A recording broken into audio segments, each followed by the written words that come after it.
Good evening, everyone. Hope you're all well. Hey, Matthew. Hey, Wendy. Hey, Ants. How are we all doing this evening? Hopefully, Chris Miles Addictive may be joining, but we'll be putting the link in chat if you want to pop up. I'll just have a nice chilled stream. Was the first show of the year yesterday, Southeast Arachno show. Or C's down in Ashford, Kent. It was very much an enjoyable day as always. And probably spent too much money, as always.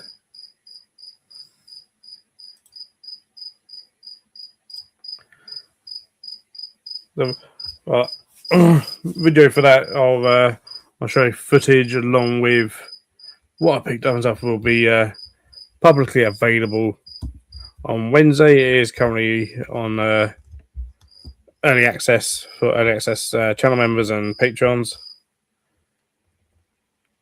Other than that, yeah, it'll be out on Wednesday. Lots of pods, but it's basically the gist of it is a bit of a pod fest. But there is a spider in there as well that I did pick up. And then it was good to see everyone that was at the show. So good to be back at doing shows. It was a long day, very tiring. Got picked up my dad picked me up at 6 because he does the drive for that one, and other than didn't get back until nearly 8. Oh, hello, Chris. Hello, you alright? Not bad, you? Hey, Amy. Not too bad. Not too bad. Hello, Amy. Hello, everybody in chat. Oh. Right. How are you doing? You alright? I'm all good. I was very tired yesterday. Yeah, same. Literally got home, unpacked the car, and then went to bed. That was it. I was absolutely shattered. And so, I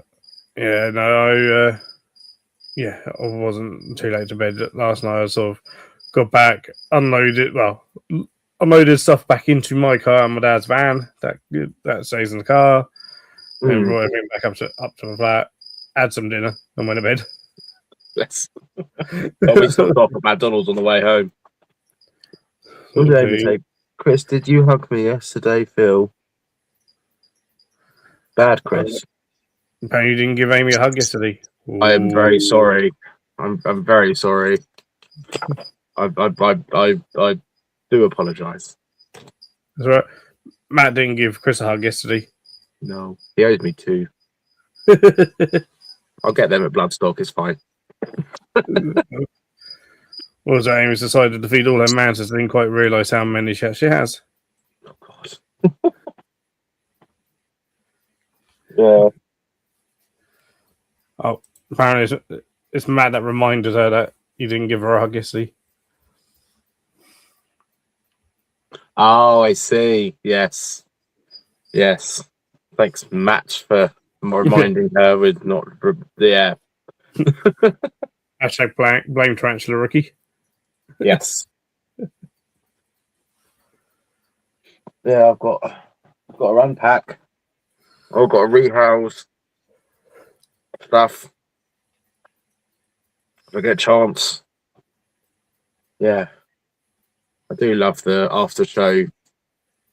The pre-show and the after show preps are probably my least favourite thing to do. I think that's everyone's least favourite thing. Yeah. I mean, and for people that don't vend at shows and stuff, sometimes don't always realise that it can take days to pack everything up, potentially, especially if you're working full time. Yeah. Instead of doing another job or whatever. So you spend all your evenings, as well as doing your husbandry, deciding what to pack and what not to pack. Yeah. You want to pack it all, ends up, and if you do it too early, well, that can be bad for them. Yeah. So you got to time it right. So sometimes it can be late nights or early mornings, kind of thing. And then it's the day of the show. It's sometimes early morning starts, depending on where the show is, or you got to get a hotel to get to the show. Yeah, it's hard work. It is hard work. And then you're there until the end. And then obviously, you get there early, set up, do the show. The show goes sometimes far too quickly. Sometimes it just flies by. Then, it doesn't feel like, what is it, 5 hours? No. At all, when people are in the actual venue. When customers are in the venue. Not at all. Not at all. So, and then it's packing everything down, packing it all back in, obviously anything that you may have bought as well, stuff, sorting all that out. And then you get home, unload it all again, and then it's now I need to unpack what didn't sell as well as sort out what. Yeah. What new things you bought if you want anything new. So it can be a lot. I mean, I love it, but it can be a lot. Well, Hey Dan, hey Josh. Hello Dan. Hello Josh.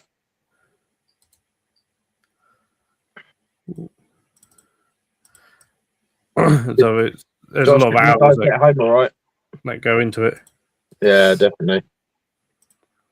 It's massive. It is massive work. And I'll put link in chat if anyone wants to hop on. I'm join. Oh. Yeah. So we all got to get half prepped for Hertfordshire. Hertfordshire next. 2 weeks time. 2 weeks time. 3 weeks. No. Is it 2? Hang on. 1, 2, 3. 3 weeks yesterday. Yeah. Till Hertfordshire. So prep isn't so bad because some of it's pre-prepped to a degree. Yeah. 3 weeks to Hertfordshire, and then a week after that will be Taunton. Yeah, Taunton packing will be amazing because I don't even think I'll take it out of the poly box. Well, I will because obviously I've got to feed everyone and check everyone. But yeah, prep time will be a lot easier.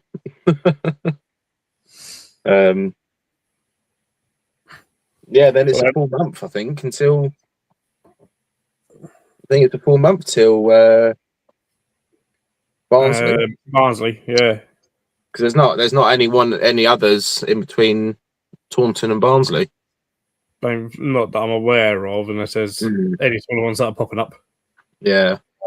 Thing, but I mean, very going to be potentially that February week's going to be a busy week for me potentially if I get booked onto things because I've got the Hertfordshire show on the 15th. Yeah. Then I've put in my form to hopefully go to the Biaza Reptile Amphibian Working Group Conference, which is up at Chester Zoo, which will be on the 18th and 19th. Yeah. So just a couple of days, so I'll probably go up on the Tuesday if I go to that. And then come back, and then it's Taunton that Sunday. God. Oh, that's busy. That's busy. I had a lot of driving. Yeah. Both about 4 hours away from me. Yeah. In different directions. Oh, Josh, I said, did you guys get home okay after the show? Josh, come on. Come on screen. Hitch lift with the Newcastle United coach. It was random that turning up. I spoke to someone at work because I said, because someone at work's like a mate obsessed with football. I said, you wouldn't guess what I saw at the show, and he was like, what? And I said, Newcastle United tour bus. And he said, well, they weren't playing down in Ashford. They were playing in Newcastle yesterday. So it wasn't the actual Newcastle United football team. It must be. I'd be surprised if it was anyway, but like. Well, it could have been. I mean, Could have been. They do travel in those buses, but apparently he thinks it might be the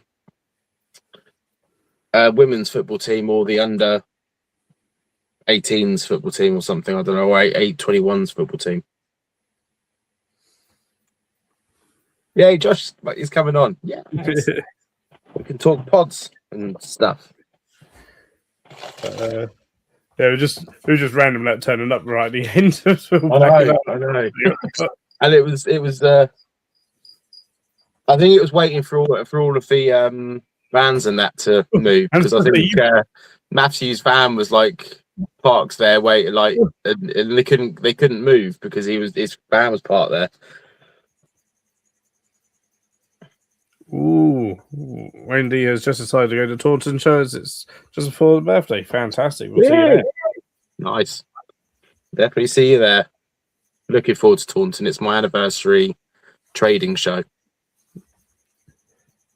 It kind of is mine as well, because although like for years I was trading, doing what I've done this year of like having half a table on my parents' tables kind of thing at shows. Taunton was the first one that I went full out of booking my own table outright. Okay. Starting off with one table and just, very basic. When I look back and look at the photos of my very first own table, just tablecloth, and that's kind of it. Kind of thing. You have to start somewhere. Yeah. I also like it because it's my sister and nephew come to it, and it's always lovely to see my sister and nephew at the shows. And hopefully my sister's partner is going to be my helper for the morning. Yeah. I think you said about that yesterday, didn't you? No, I didn't. No, I literally just thought about it today. Oh. Yeah. Yeah, because I need a helper to set up. So, and he lives down there. So, as long as he's not out at sea with the lifeboats, he'll come and help, because he works on the lifeboats down in Burnham. Hello, Jade. I need more scorpions. So for time you got Bug Night, they'll have scorpions, and the Spy Shop will hardly have scorpions. Venomous Visions. Well, because it's got some little scorpions. I've got some Palmatus. I got the. Oh yeah, of course, yeah, I got the Palmatus. They're very nice scorpions. Yeah. They are Beautiful scorpions. Yes, I have 5 left. So there will definitely be a few scorpions there. So I do like the Taunton show. It's not necessarily a massive show, but it's quite a nice show. Yeah, definitely. It has been a long time, Jade. How are you doing? Oh, hey, Jade. Yeah, you did. And Dan said he can't wait to get to another show, but Taunton's just so far away. No, come on, Dan. You can travel to Taunton, surely. That's like the other end of the country. I mean, how far? I mean, I'm guessing down Glasgow area, isn't he? I would dread to think how long it would take for Dan to get down to Taunton, especially driving. Flying would be super quick, but the drive down, oof. that would be something. Well, from Taunton to Glasgow to Taunton, you're looking at 7 hours. Yeah, without a break. Without a break. And that's if, I mean, obviously, I don't know where Dan lives from Glasgow.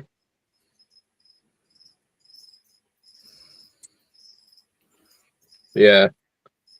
That's which, I mean, 7 hours is not as long as I thought it would be. No. Because it's about that for me. What, from Glasgow to you? Yeah. Oh. Unless it's because what's your nearest motorway? The M11, which doesn't go up that high. No. So it might be the fact that you have to change quite a few times, and whereas I don't, you probably just go onto the M5 and you just zoom up and then join the M6 and boom. Pretty much, yeah. Whereas Yeah, maybe it'd be M11 then on, and then decide whether to go whether to go the M6 route or the A1 route. Yeah, sort of thing. Which normally, whenever I've driven up to Scotland, I've gone the A1 route because it does less of the M6 in. You avoid Birmingham.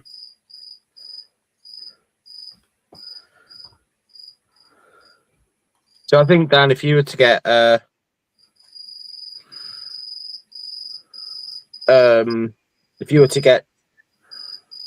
train, I mean, it depends how much the train costs and how long it would take. I would dread to think because it did have train option. What did the train say? Remember, Luke was 13 hours. Yeah, it's not that. From Glasgow to Taunton by train. That's like nearly half a day. Half a day of just sitting on a train. So you'll take one day of your whole life out just to go to a show. I mean, we do. I do. We do, but ours is travelling and show. But Dan, that would be travel one day. Oh, some shows I travel one day, do the show, and then travel the next day. Oh yeah, that's true. Yeah, that's what I'm planning on doing for Burnham, for Barnsley and Wigan to stay up there. But I did see a message from Jade. Can't wait. What shows are you doing this year, Jade? Probably be BTS next, though. Yeah, they're only going to the BTS. That's literally on my birthday this year. So birthday party at the BTS. Yeah. I do like the BTS. It's a good show. I spoke to Ray and he said he'd organise my birthday party for me by putting the BTS on my birthday. It was just coincidence that it landed on the Sunday. I just heard you organise it that well.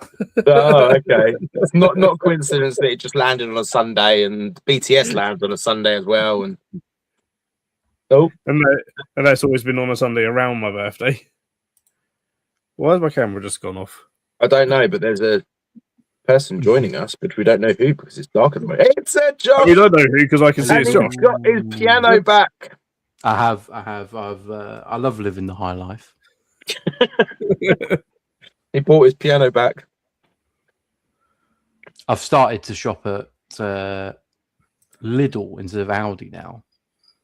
Oh, yeah. As you can tell, I'm just bougie like that. Yep, going up in the world. We'll get to Waitrose one day.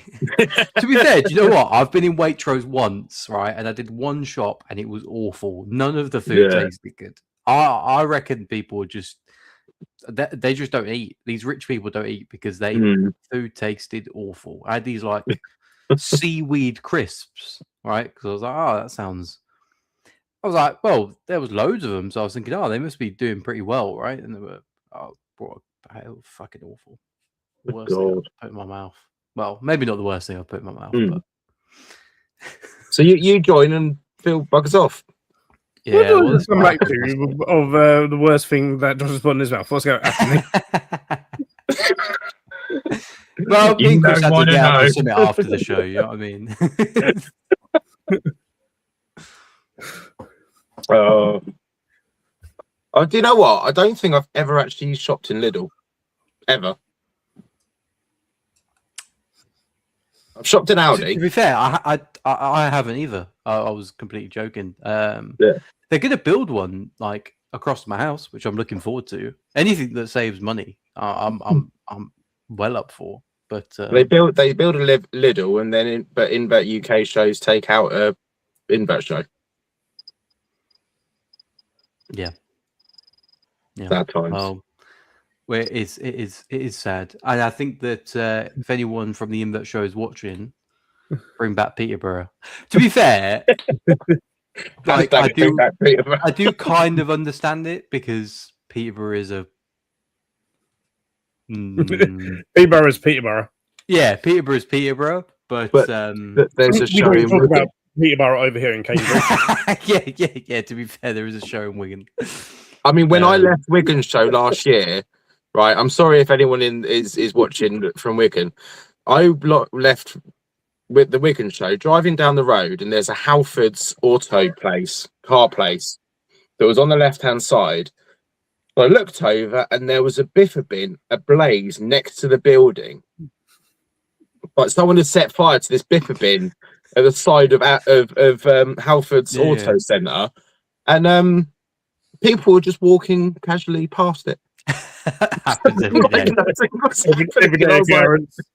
I was like, yeah. So I'm sure Wigan's a lovely place. I mean, I didn't see much of it. I saw Probably literally not. the road from the motorway to the venue, and then from the venue to the motorway. That was it. That's all I saw. To be fair, I was talking to someone recently about like Americans and how proud they are of their country and the city they're in and stuff like that. And I was saying that we are the complete opposite. Like the one joke you can always make to someone else that is from where you're from is that it's a crap hole. No matter where you live, there's nowhere in the UK where you couldn't go, oh yeah, mate, it's a crap hole around here. And he's like, yeah, there it is, isn't it?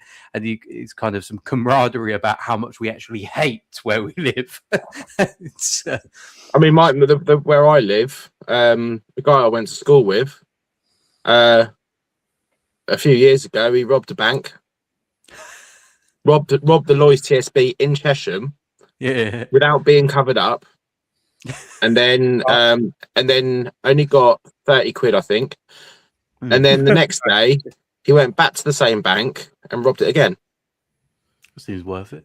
Yes, and because he didn't cover his face, the police basically recognised him because he's been involved with the police before, and said, "Oh, we know who that is," and went and nicked him. That's the caliber of like criminals in this town. Yeah. I don't think he really thought about things. No. To be fair, though, I do think that a lot of the shows are a little bit out of the way. Like, no matter where you go, they're not necessarily always near the train station, if that makes sense. Like, I'm trying to think, like the Kempton Racecourse one, that says Central is like, you think London, but it's not really...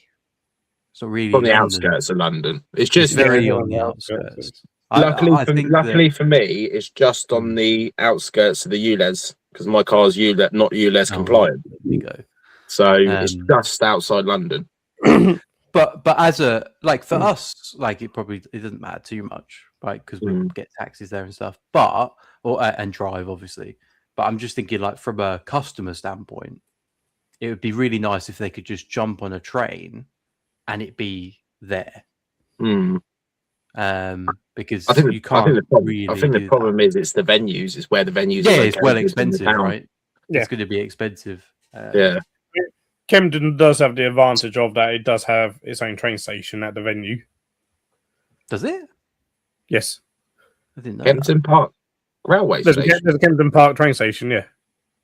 George, you've been getting taxis for no reason, mate. Oh no, I didn't get a taxi from London. That would have cost me. No, I think I probably did get the train. I'm probably just being dumb. In fact, maybe I think I got a lift actually. I think I got a lift last year. That's probably why. Oh, okay. Did you trade last year? No, I didn't trade last year. No. Amy used to check because now I've dropped Amy off at that one. Yeah, there we go. Yeah, she has trained to Kempton because it's so easy. Yeah. Normally get to train from Kempton because when we're at the Kempton shows, I normally drive down to Amy's the night before, and then we drive from Amy's because Amy's central London to Kempton. But then after the show, Amy gets to train back. Amy's probably the closest Amy's probably the closest to the Capital show. But if you drove it from Amy's, it probably takes you longer than it would do for me because of the traffic. Oh, okay, yeah. There's pretty much no traffic when we because we still leave fairly early. Oh, that's true. Amy knows what I think of London traffic because she's been in the car with me when I've been driving through central London. I hate London. I think London's terrible. That was swearing. I mean, I don't like Peterborough, but like I would much rather live in Peterborough than London. I do not. I don't see that there's any value except for entertainment. There is no value to live in London. You might get a slightly higher wage, but you're also paying double the rent. Everybody's we might get higher. Yeah, the rent is insane in London. Yeah, it's busy. You can't drive. I mean, not that I drive anyway, but you can't drive. Public transport is awful because it's always busy. The underground, when it's hot, it's like literally you're going to pass out. It's sweaty. People are like robbing you all the time. It's dangerous. It's an awful capital. It really is. But I think that's the same for any city you go to. It's basically, you go to Birmingham, same. If you go to Newcastle, same. If you go to Manchester, same. It's a city.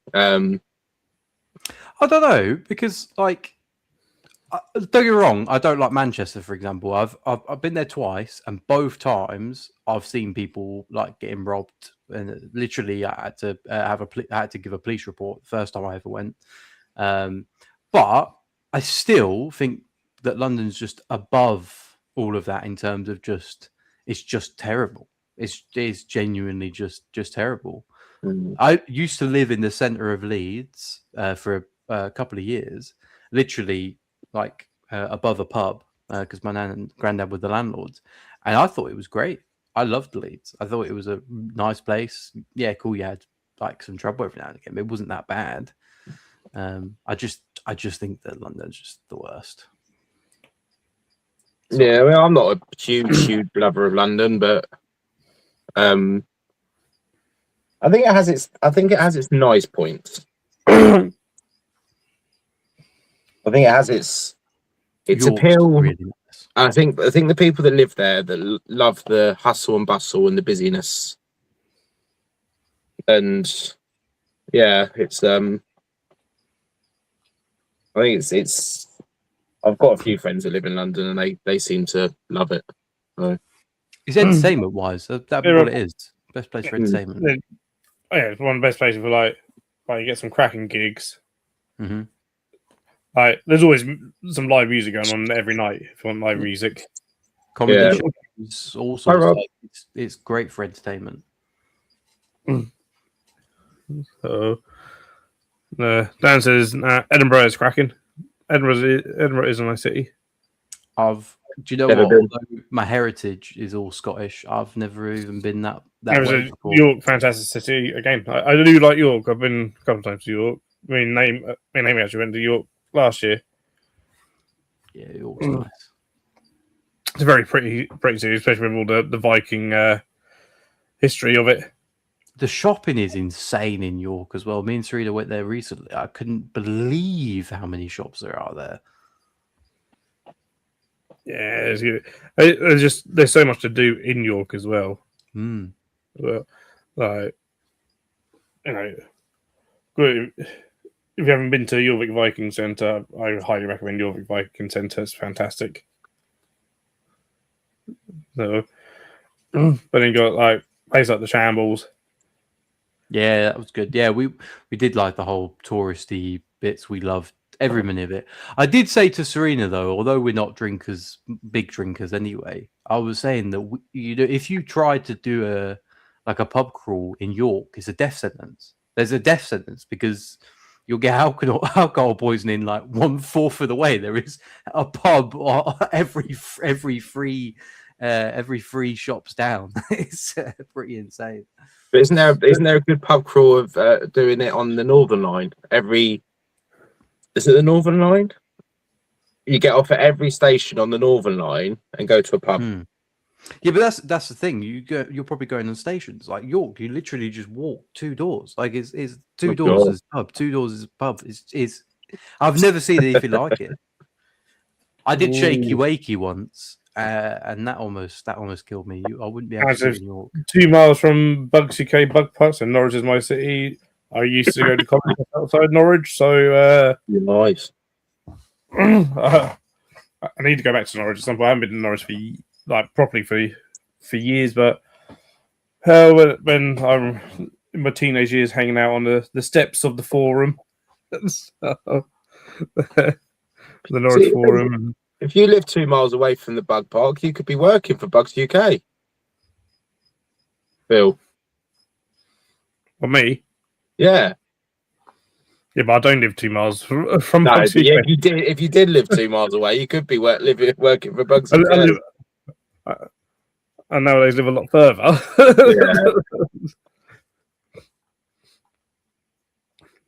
Yeah, that was a long journey when we went.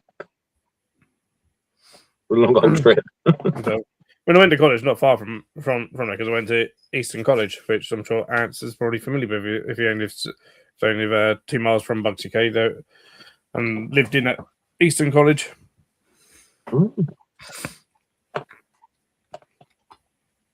And spend my weekends in Norwich City Centre, go to the waterfront, which is a gig venue. If anyone that doesn't know.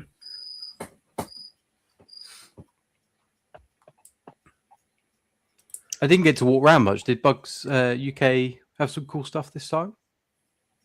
Yeah. Yeah, we've got cool stuff.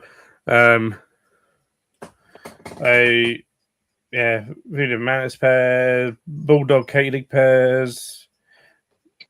So Viclaria pair. Yeah. I was tempted. Yeah. I was very tempted, but I was very tempted.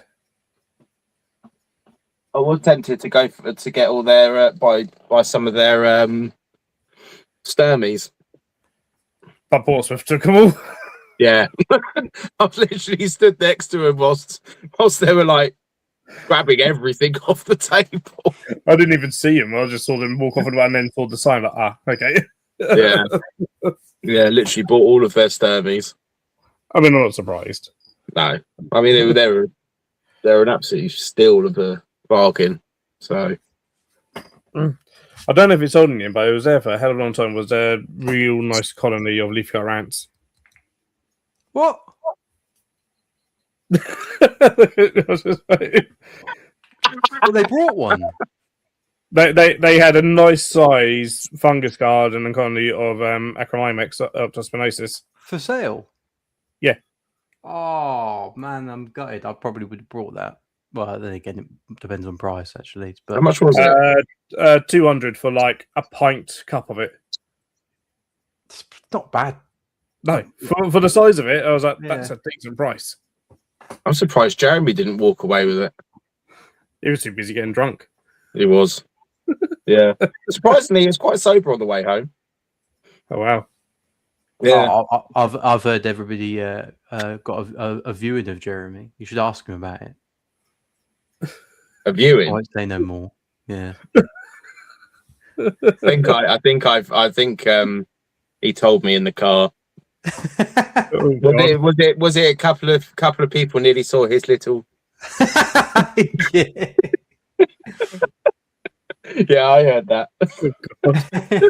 That's what happens when you put "I'm too sexy" for in the background, and you jump out of the shower. You got to do it. Jeremy came out of the shower, and the girls nearly saw his. Yeah, and he got really embarrassed. Oh, poor little Jeremy. Because he got out. Jeremy. He didn't realise they were in the hotel room. I mean, it was their hotel room, so exactly. Yeah. Funny thing is, when I was taking some stuff to the car, he goes, "Chris, can I have another pint with these guys?" I was like, "I'm not your bloody dad. Do what you want. I'm not your guardian. No, you are not allowed." Oh. Anyway, so won the Emerald Skeletons from Bugsy Cay on the raffle. That's a good raffle prize. Nice. So, as I said, great college.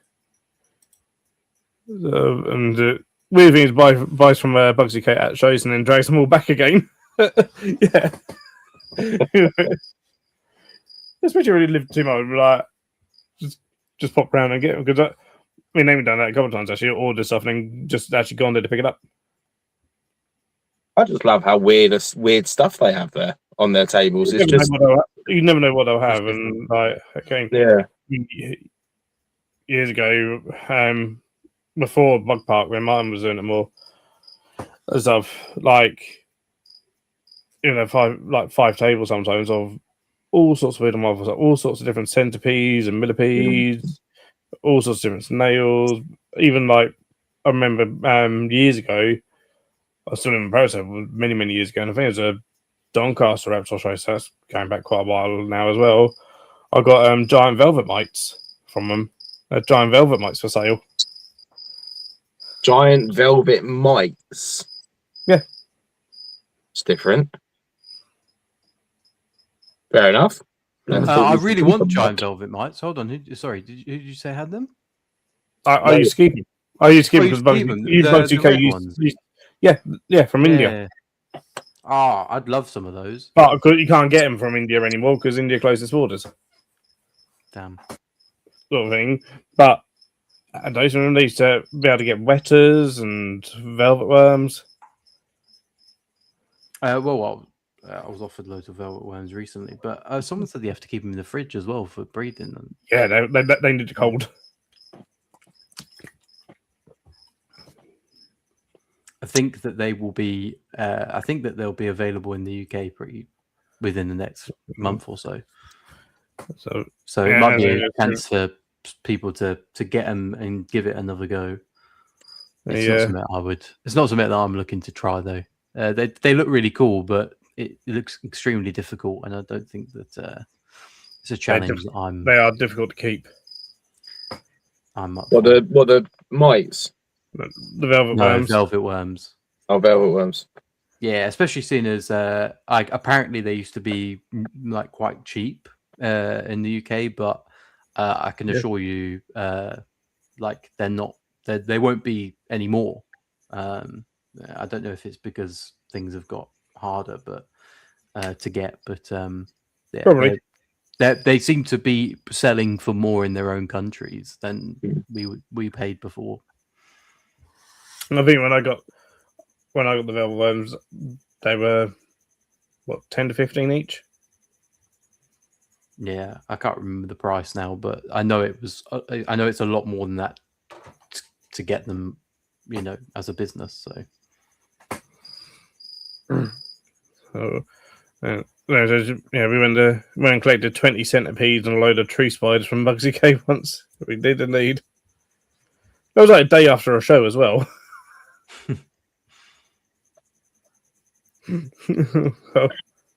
Wow.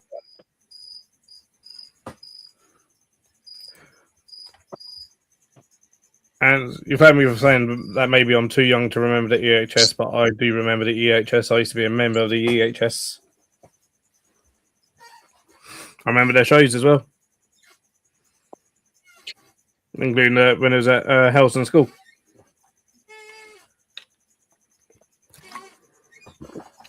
I used to go to their meetings. What was at the time the dumpling in sort of like Drucker Park thing. And everyone who got centipedes off of Amy ended up with babies. Yeah, pretty much everyone. Pretty much. Got these centipedes. Then it was like it was a really good deal on them. Sold a bunch of them, and everyone said that it was all gravid females. I think it's bad enough. I mean, me having however many I've got left of the centipedes that I've got. Chris's face of distaste for centipedes. How many have I actually got? Because I did sell one at the show, which I'm bloody glad about. I was so glad I sold them. One less mouth to feed. I think as well is when the dumpling ended up being like demolished to make way for wherever it got built on that site. Afterwards, they had to move venues, but also moving venues meant they had to change day. So it used to be, I'm pretty sure it used to be the first Monday of the month, and then they had of an evening, then they had to change it. I think to Tuesday, and it ended up changing a bunch of different venues. And over time, it just sort of started to fizzle out. Because less and less people were able to make the new day and then they'd have to change venue again, and that day would have to be changed yet again. I've got 9 of the horrible things left.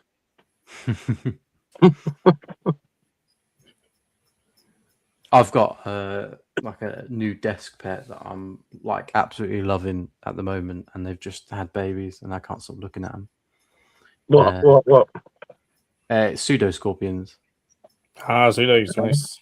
Yeah, so I've Nice. literally just got them as like a desk pet in this.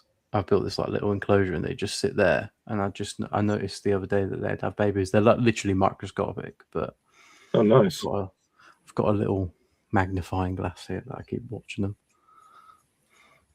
The desk pets that I've got is basically ogre face netcasters. Ah, okay. My desk where they're behind the laptop is my Heartback Nathos Venators. That's a good desk pet. It's my desk pet to shame. I've got mine over here, but I haven't unfortunately got space for him on my desk.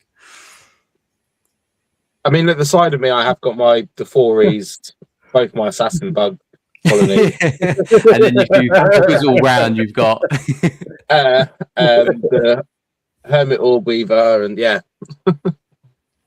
Oh, that's a point. I need to be really cruel to this girl.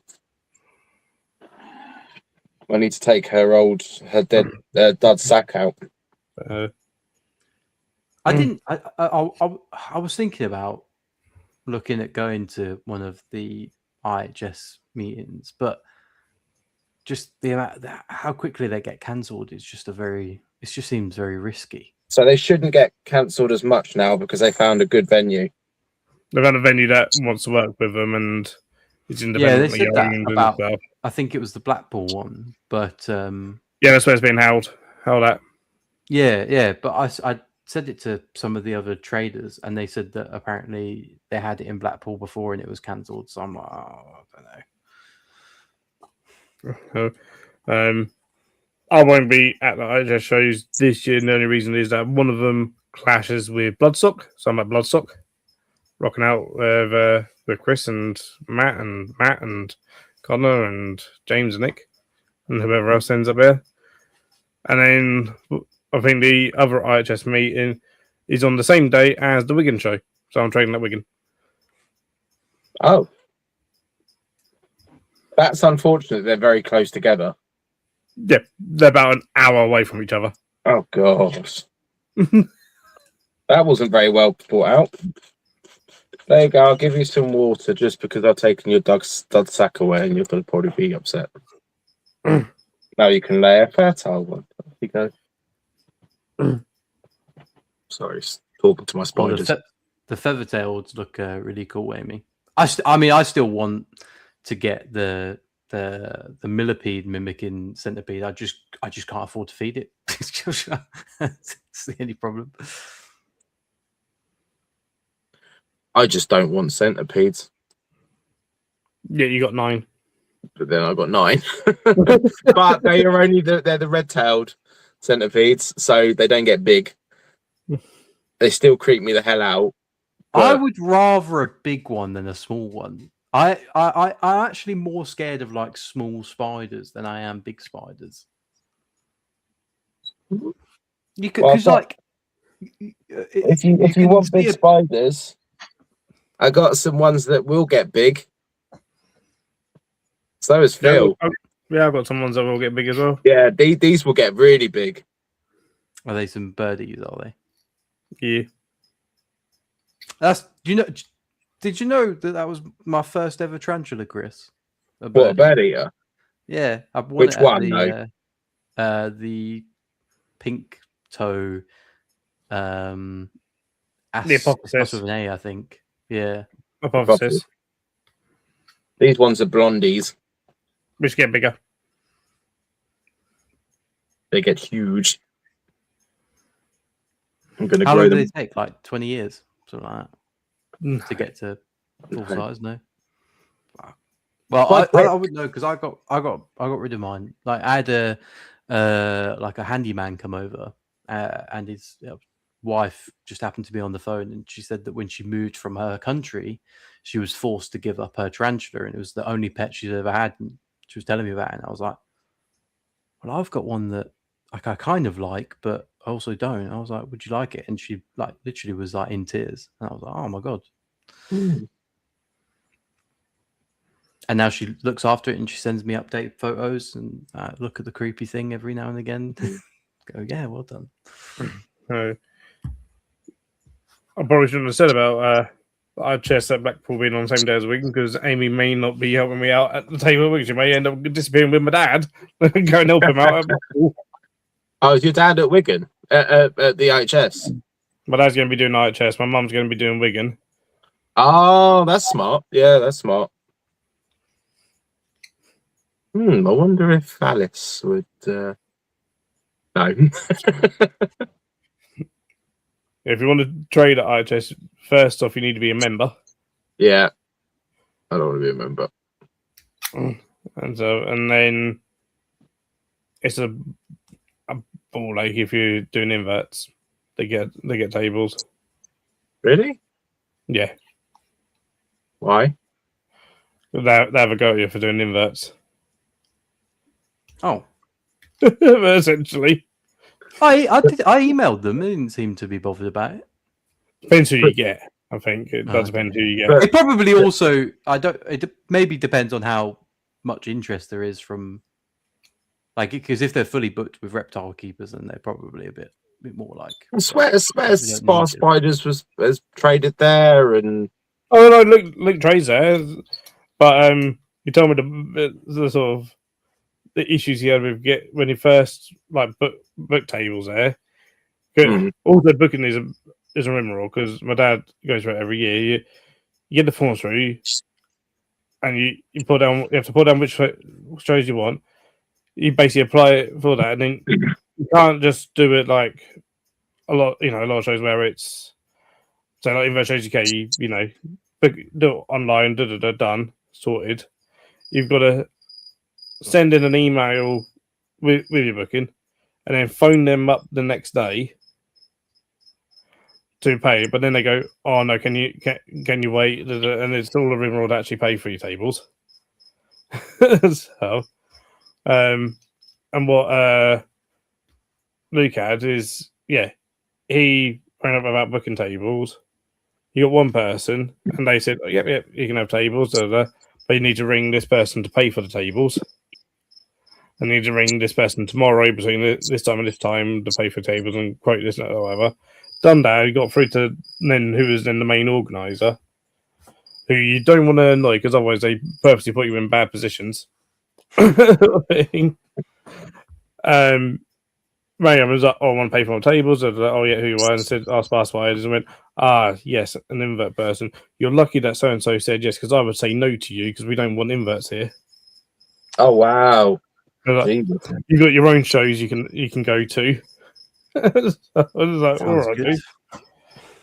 So some people do go to IHS for inverts. Yeah. I mean, also it's nice to break it up. It adds to some variety because otherwise you go to an IHS show and it's look at this another table of raw pythons. Oh, there's another table of raw pythons. Oh, there's more raw pythons. Oh, there's some leopard geckos. Oh, there's more leopard gecko. It's like 3 or 4 species, and you might get the odd interesting thing.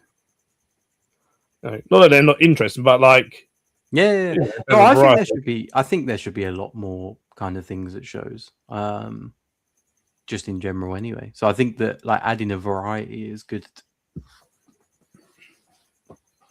because the thing is when you go to like some shows, let's say you go in as a family, you walk around and you do maybe 1 lap, maybe you do 2 laps, but it's sales tables, they get a little bit samey. So as such, you walk around and you go, okay, well, we've been here for half. Now, let's say you're not really there to buy anything. You do just want to go and see animals, which is nice, and that's fair enough. You're probably going to leave after the 2nd lap. I genuinely think that shows should have things like, like a bouncy castle outside, like a little barbecue type thing, because it keeps people there. It keeps, we'll go for it. Oh, then there's a talk on. And I know they do talks at the invert shows, but I think if they can keep people there longer, it one is better for us because people are like, actually, maybe I would try this because I've been there a bit longer and I've been around a few times. Make it a bit more family friendly and keep people there.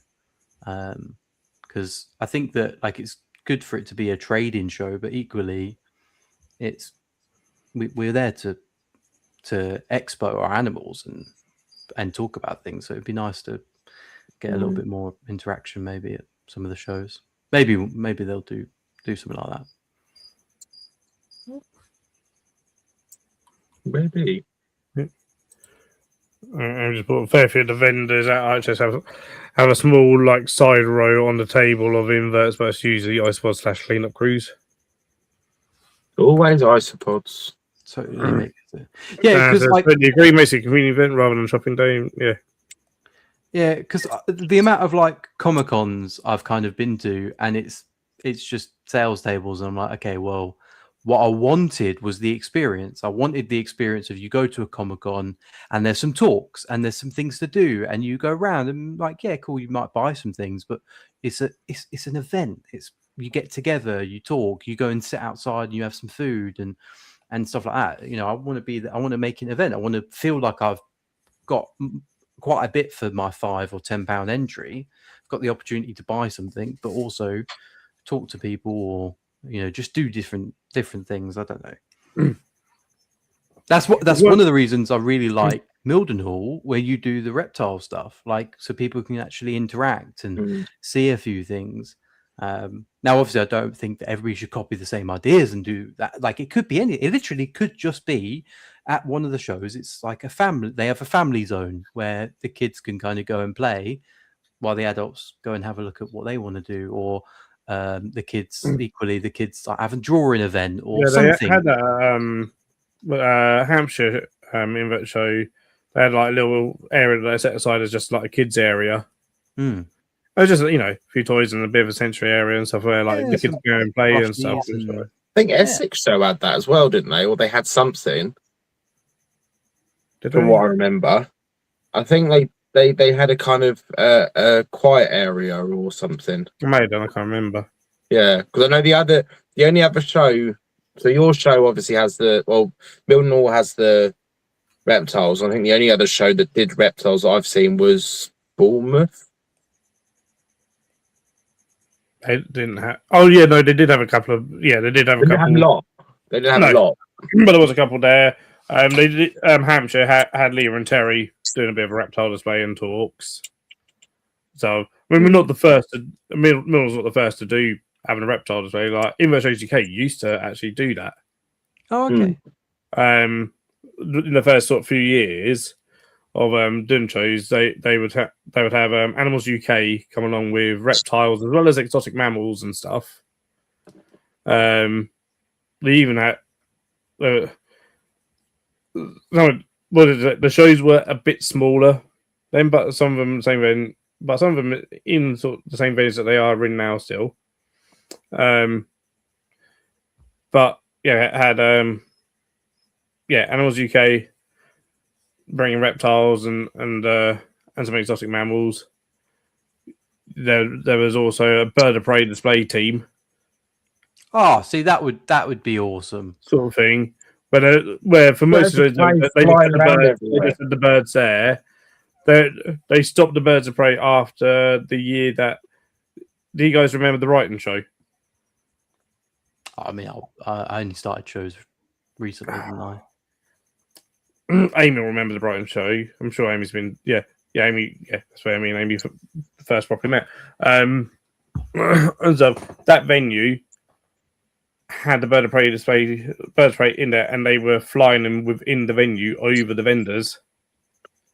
Oh no, I wouldn't have had it inside. I would have expected. And they stopped it after the birds started landing on the tables. Oh no!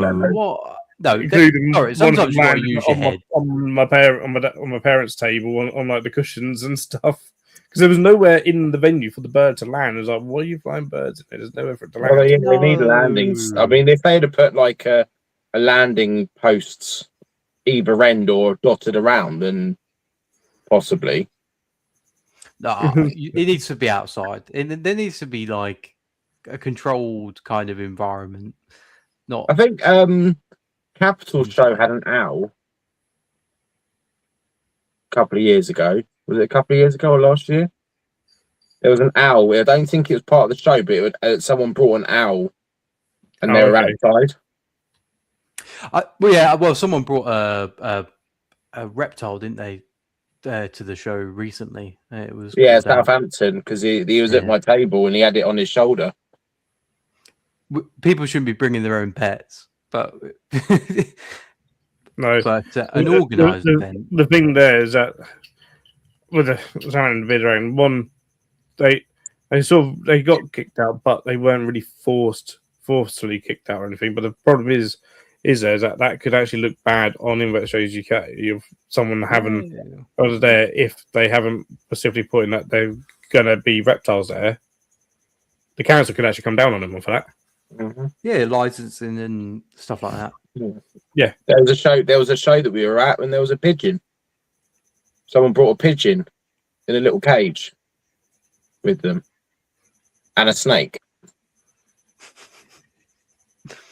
Hopefully they weren't feeding the pigeon to the snake. Well, yeah, hopefully the pigeon and the snake didn't bump into each other, because wouldn't have gone down well. So it sounds like maybe before I joined, they did a bit more in that respect. So I wonder. There was that sort of stuff going on, and then basically the space got filled up with traders. Essentially, they've always done like in terms of talks. The Wild and Deadly show by Nick. The talks are good. Yeah, they've always done that, and then they added the other talks in a couple of years ago. As other than most shows, have normally had Nick there's Bugfest displaying inverts, sort of thing. A lot of the shows. Normally always Wild and Deadly show. But yeah. So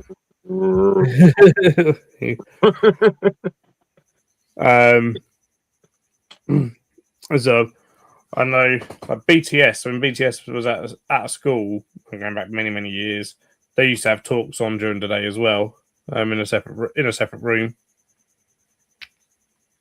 and then they changed it to do a full lecture conference day in March instead of the talks during the show. Yeah, I think talks are good. I think that you can overdo it though with the talks. I think that like interaction is the biggest thing, because really we're wanting kids to get involved and have fun, and they love. I know that sometimes I think I can't remember. Is it Bugs Park? They do like you pick up a box with like a stick insect in, which is really cool. But it'd be kind of cool if they could make their own little box for inverts to stay in and stuff like that. By the way, Amy, I don't really keep tarantulas. I do keep the dwarf. I don't know. I can't remember what they're called, but I've got two types. I've got the black one, which I think I was told was quite rare, and then I've got the normal one with the heart on its butt. Sorry, I'm no good with names. Phil's shaking his head. Right, this guy. So you got an elegans for the heart butt. Yeah, they're both the same like genus, I'm assuming, but one's black and the other one is not. But they're both mature females. I don't have a male for them. I wasn't planning on pairing them.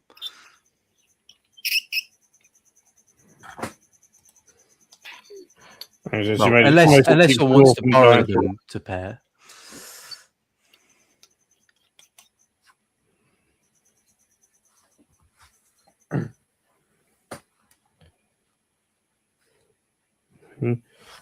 But I mean, Milton Show that sort of came about because for years, because my parents have a license to do reptile displays and stuff at country shows and stuff. And for years, it always said about whether it be over the summer or Halloween or something, doing a static display, like in their town, kind of thing. And would it be something that people would come and see and stuff? And then it was when my dad retired, sort of like kind of spoke more about it. And I was like, we could just make it part of a little invert show, and make it all like a whole Halloween themed invert show. You know, that way you get pretty much guaranteed that some people are going to turn up for the invert show bit, and some people will probably come in for the reptile show bit, just to see reptiles, and then go, "Oh, I can buy a tarantula. Oh, I can buy some isopods." Yeah. Like I said, I think it's about keeping people there. The longer people are there, the more they'll buy generally anyway, because they've had a bit of a time to think about it. But also, you just feel like you've got your $5 worth or your $10 worth, or wherever how much the entry is.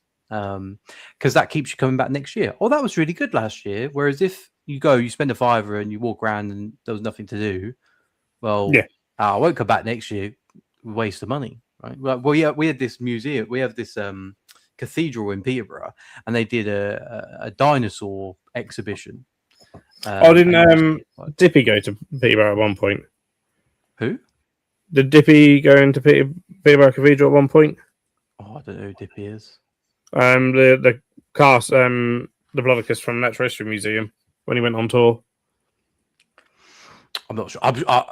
Apparently, a lot of people went to Peterborough, and I didn't realize there was some famous YouTubers there, like the other day. But yeah, they did this dinosaur show, and we paid like 15 quid to get in, and literally we were around in like less than 7 or 8 minutes, and we were like, well, so that's something you'll never go to again, right? So you want to keep people there, and you want to keep them like feeling good. You don't need to expand the space. You know, that dinosaur thing, for example, you didn't need to add more dinosaurs and make it longer. You just needed to add some more interaction, some more like tell us about the dinosaur, maybe have someone that does the tour or something like that, you know, low cost kind of additions. Yeah. It's a shame that Ants HQ keep like not turning up, because I spoke to a couple of other ant like sellers, and they don't really book the shows at the moment because they know Ants HQ's going, and it's kind of too much competition. So they don't book it, but then Ants HQ don't turn up, and then there's no Ants people there. I have a thing they were because obviously, well, they knew they weren't, because they'd done an updated list, and Ants HQ weren't on the list. They sort of got taken off the trade list anyway. So they'd obviously fill those tables up. Whether they're going to be at any of the Invert Shows UK shows this year remains to be seen. They're not at Taunton, I know that much. That's the only list that's come out so far, isn't it? Yeah. I'm still hoping I'll get Taunton. I messaged Luke again today. Luckily, I messaged him like 1 minute after it sold out, so I should be top of the waiting list at least. But we shall see. We'll see how many people turn up anyway as well. Everybody's like waiting for the table. I mean, the annoying thing is that sometimes you can almost guarantee there'll be one empty table. Is every show I've been to, there's been more than one empty table. Yeah. It's not hard for people to tell Luke that they're not coming, but it seems to be incredibly hard. I don't quite understand it. Yeah. I mean, we've had it with Milnorto where people just haven't turned up and haven't told us anything, not informed us, or even afterwards apologised or anything. I just think if you don't turn up, you should be blacklisted. That's it. It's not.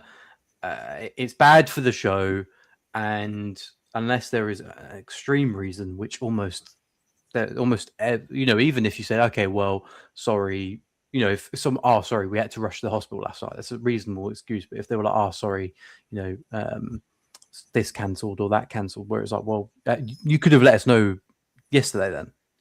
It's very rare you can't let someone know within 12 hours at least, in my opinion. I mean, well, my parents is if people don't show up to a trader doesn't show up to Build Hall, and they haven't given a reason at all or a reasonable reason, they're not invited back. Yeah, it's a simple respect thing as well. It's simple respect thing because when you go to a show, of course you're looking to make yourself some money, but you're also supporting that show. So you want that show to do well, and if you really want that show to do well, then you know that they need packed tables. If you've got empty tables, people aren't going to like the show as much. They're going to be, well, not many people turned up here. So it's a respect thing as well, I think. Yeah. So, as before, I'd love a massive show that encompasses inverts, reptiles, plants, aquariums, a whole lot. That would be epic. Well, that's what they're trying to do for the one we were talking about before, right? I haven't heard anything about that for this year. I've emailed them a few more times, and they've still said they've not released prices. But I mean, I can't remember the name. Aqua. Yeah. Oh, right, yeah. That one. So that would be obviously that's mostly going to be fish and stuff like that. But they're desperate for reptiles and other things. I think the only problem with reptiles is that you obviously go through a slippery slope of protesters. Yeah, and what they tried to do last year, which they basically that was never going to happen. They wanted it. They wanted to have reptiles there. Only wanted it to be people with pet shop licenses, which is until I got sort of thing. So it's all like all traceable and everything. Until I got pointed out to them that actually, for anyone with a pet shop license traded there, they would actually be breaking their license. Oh, you said that before, actually, yeah.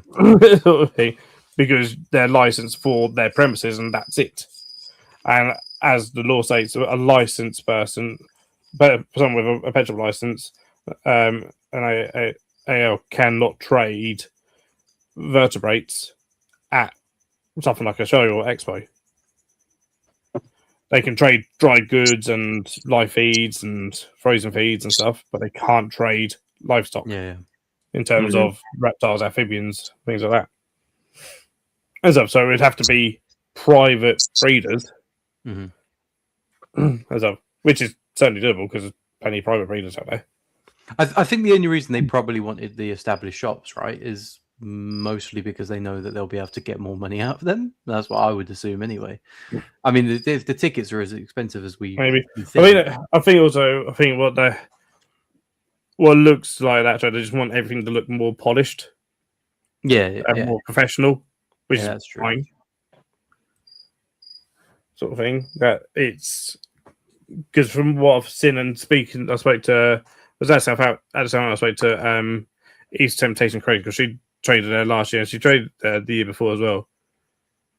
And she said, it was good. Where they went wrong was, where they wanted the reptiles, they only wanted people to be like, and there was that issue, and that's why. And then they pulled out the reptile bit, saying that, there's just not enough uptake on the reptile side of things. It's like, well, no, what you're trying to do wasn't right. You can't do that. And sort of, so it'd have to be the private trade, and it's just whether the private breeder probably might not necessarily pay the sort of price that they charge to trade there. It is a difficult one, but it looks like a cool show. As said, they went. It was not that great, mostly spinning marine stuff. I did hear from, I think it was MK Exotic, said it was very much a coral fest, mainly corals. But I think I said this before, right? They say that they sell Rolls Royces at the same place they sell private jets because a Rolls Royce or boats and stuff, like these big hyper yachts and stuff. And it's like, when you spend we can buy a Rolls Royce. You spend 50 mil on a private jet, you can spend $1 mil on a Rolls Royce. So, like, if we bring some inverts, but that's cheap. Buy those. So with you're saying about there was like a mass amounts of coral. It's easier for them to set up coral tanks for selling rather than fish tanks. It's not easier. It's just it takes up less space than what fish tanks will need with filtration and things.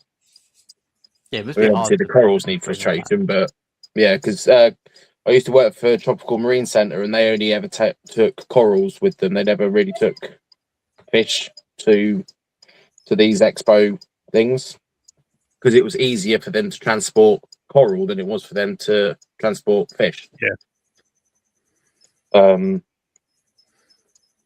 Yeah, because I I think think it's the case when I looked on the rules of it for last year, it was like things like corals and like aquatic inverts could be sold, but fish couldn't be sold. I think there was a case. I know that there was someone there that with at least with clownfish, but I think they're just showing different stages of clownfish growth, kind of thing. Yeah, I think they could.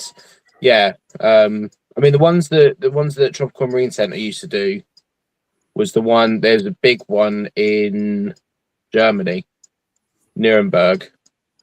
I was at Interzoo. I think I was into Zoo. Yeah, they used to go over and do that every year.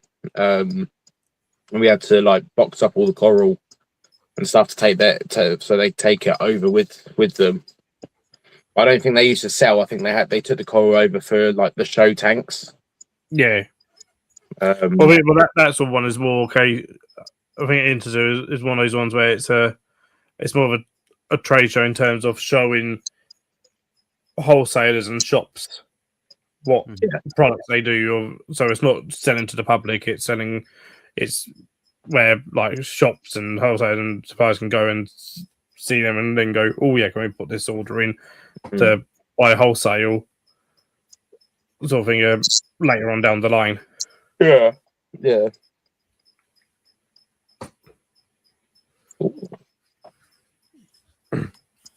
I think I might only have £4 metallic ants come, Amy. I'll send you a picture. See if you like those.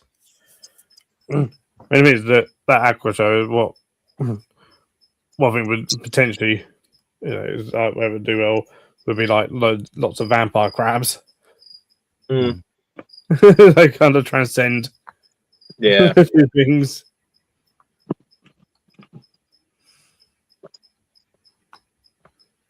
Especially if it was like just bought a load of tanks on wholesale from Matthew,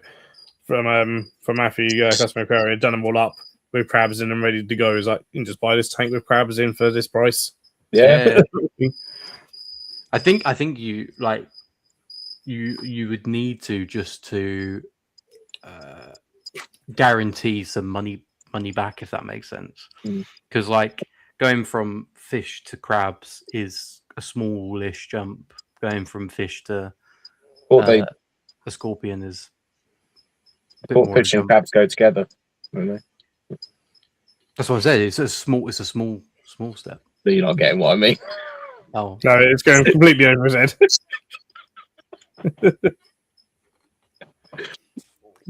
So. No, still not getting it.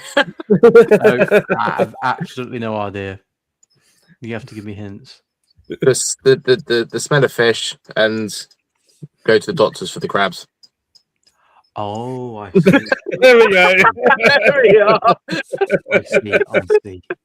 He's too innocent for this. Oh. So, one that was go later shows UK had they only had I think the one show when you think it was the first ever Northern show, which was in Halifax, I think. And what they had was a jellyfish seller there.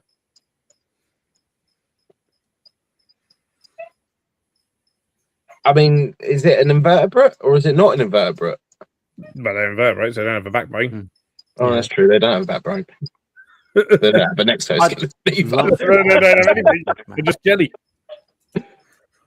And this is just like I think they didn't get enough sales because like they weren't like selling the jellyfish there. It was like they were advertising their setups that you could get and stuff and everything that you can get for them and stuff. And it was like people were like, "Oh, that's really cool. Shall we get jellyfish?"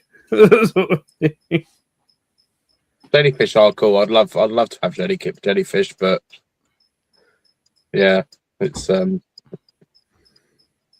expensive. Yeah, I think at least at that time it was like for the smaller tank, it was nearly 500 quid just for like the smaller tank. Jesus. Apparently, moon jellies are the easiest to keep, Mm. but the rest aren't very easy. Upside down jellyfish are quite easy, And they don't move. but they just stay at the bottom of the tank and don't really do much. Yeah. Yeah. I'd love a mimic octopus. Octopuses are damn difficult to keep. They're difficult to contain. Yeah, I mean, we had, so when I was at Tropical Marine Centre, we had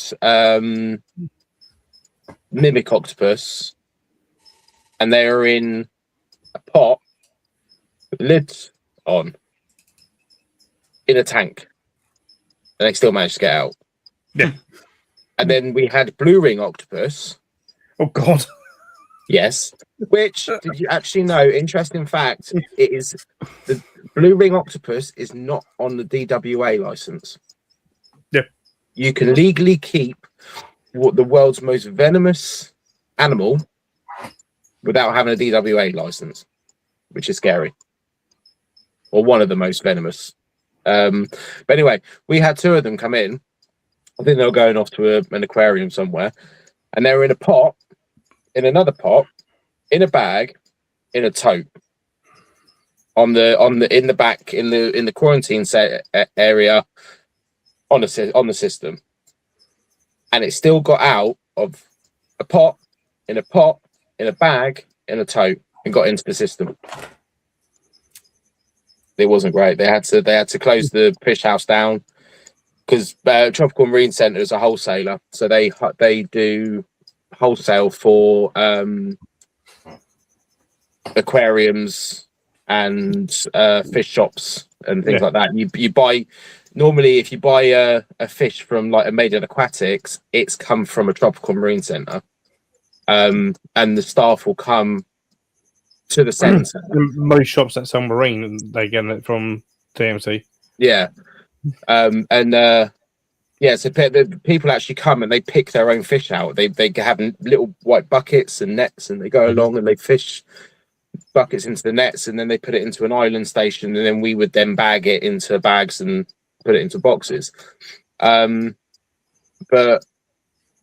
with the corals, which the blue ring octopus were on the coral system, because there was two systems, there was the fish system and then the coral system. The coral system that the blue ring octopus were on, they could get into the coral vats that customers were taking all the corals out. So they literally had to shut everything down and just search the whole of the building, whole of the fish area, like the coral section and everything for these two blue ring octopus. Yeah, they managed to find them. Yeah, I'm guessing they didn't sell them for much longer. They didn't sell them. They sold them to aquatic, like aquariums, right? But they didn't sell them. It's exactly the same as we used to get in black tip reef sharks and white tip reef sharks. Oh, okay. Which I can say that I'm a survivor of a shark attack because I got bitten by one of the black tip reef sharks. I had a shark glove on. Right. And I felt the power of black tip reef shark, and it through a shark glove, it left like a red mark on my hand where it had bitten because it was a powerful bite. Yeah, but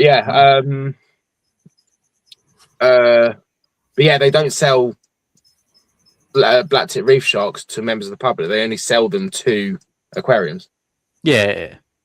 And I think the coolest animal we ever had come through was Nautilus. Oh, Nautilus are cool. We had a load of Nautilus come through, and they were insane, absolutely beautiful creatures. And and we had to bag them up and everything, and they were absolutely stunning. And we had, cool. I think they have those at the deep. I think. I mean, these ones might have gone to At the Deep. They might have been the ones that were being shipped to At the Deep, but I kind of remember they were getting shipped abroad, I think. No. So, place I need to go to again at some point. The deep is amazing. Yeah. But we also had in peacock mantis are incredible. Oh, mantis shrimp. Yeah. Peacock mantis shrimp, absolutely incredible species. We had stonefish. Oh, Yeah. And I actually held a stonefish.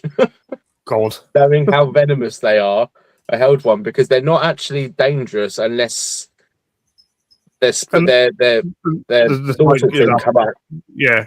And then they've got a kind of a skin that goes over, and once that skin folds down, it then injects a stupid amount of venom out of it. Yeah. And strong venom as well. Very, very strong venom. So yeah, we had those in, and yeah, you don't want to stand on one.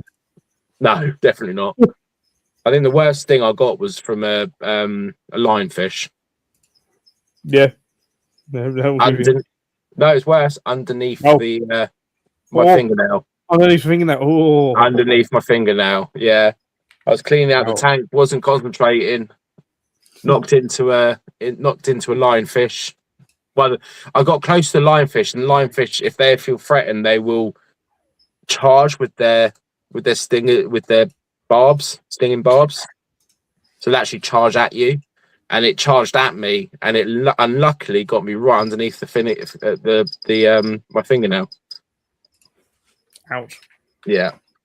I mean, they're beautiful, but ouch. But, yeah. And I've got Brighton Sea Life saying that they've got a huge octopus in an open top tank. Around the rim, they have astroturf and say that the octopus fills the grass and it doesn't want to go any further. Well, they wouldn't want to try it for themselves. No, I wouldn't want to. Stonefish are fantastic. Yeah, stonefish are cool. If you want something similar to a stonefish, but you can actually have it, because I don't know if stonefish are in the DWA. You need DWA for stonefish. I'm not sure on that one, but frogfish, or anglerfish are very similar. If you know what they look like,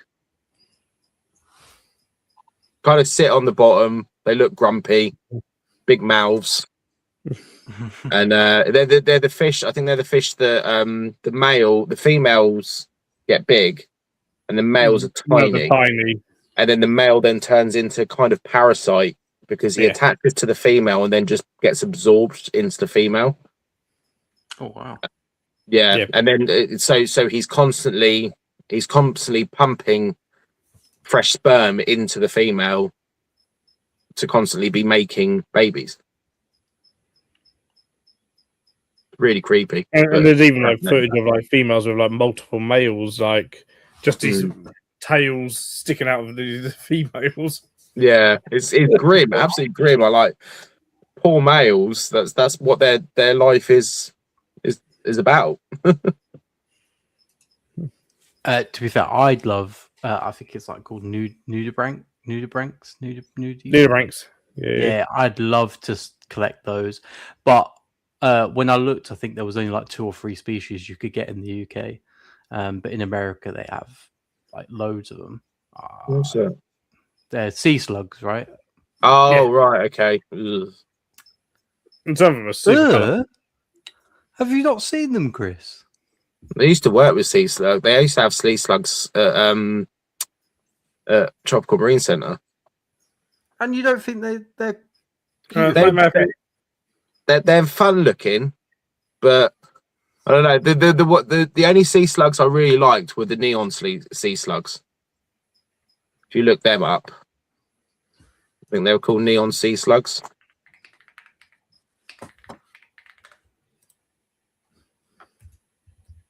Yeah, they look fucking insane.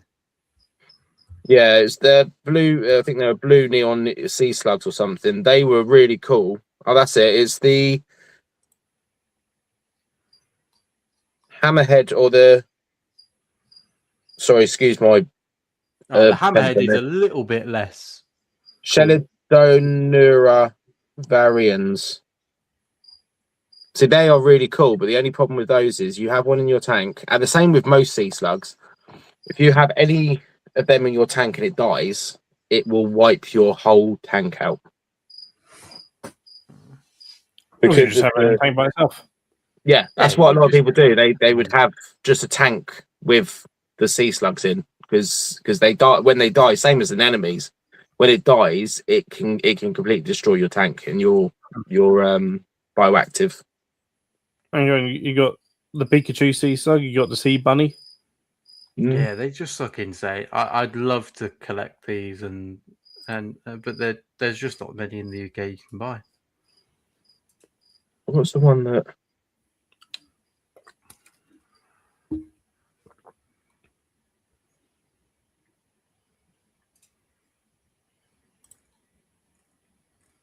One of the coolest things we had were they're called feather dusters or crinoids.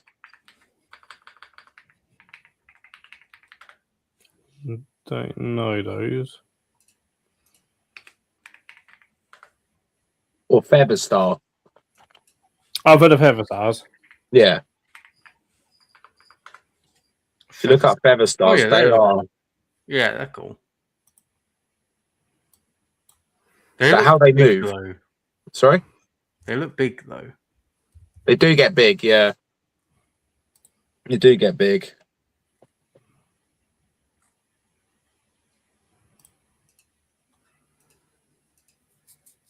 We also had I don't know what they were called, what species they were called, but they were a deep sea fish. So they were one of these fish that you could emit bioluminescence. Never saw the bioluminescence, but it was it was really cool. I've got some of the bioluminescent algae on my desk. Yeah. Let me turn the lights off and see if it shows on camera. 2 seconds. You're going to turn the lights off on your piano. You're going to be able to play the piano. Oh look, and Josh just disappears and he doesn't even have to walk off screen. Oh, and he's back again. Oh, you're not going to see it on the... No, because you got your piano and lovely fireplace in the background. Hold on, let me see if... Because this is a bigger jar, maybe you'll see this one. Put on big screen. Oh, you guys can't see it, man. It's because of your swanky living room in the background. That's why we can't see it. I think that my computer screen is really bright. Well, it looks really cool. I'll have to send you guys a video. Yeah, send us a video. Yeah, it'd be cool.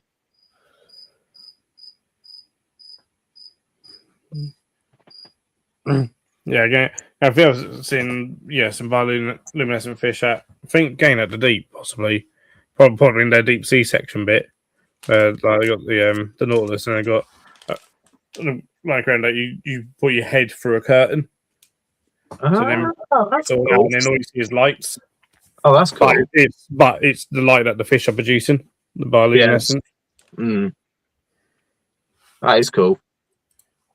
Josh, you got a lot of random. Josh, you got a lot of random stuff on your desk. It says. I've got a duck.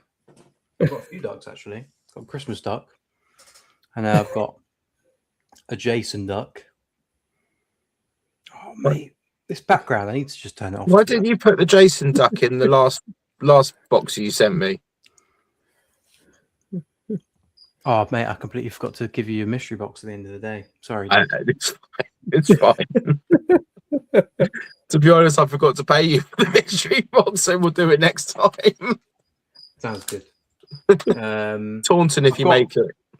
Like some... What are these? They make me look like an idiot.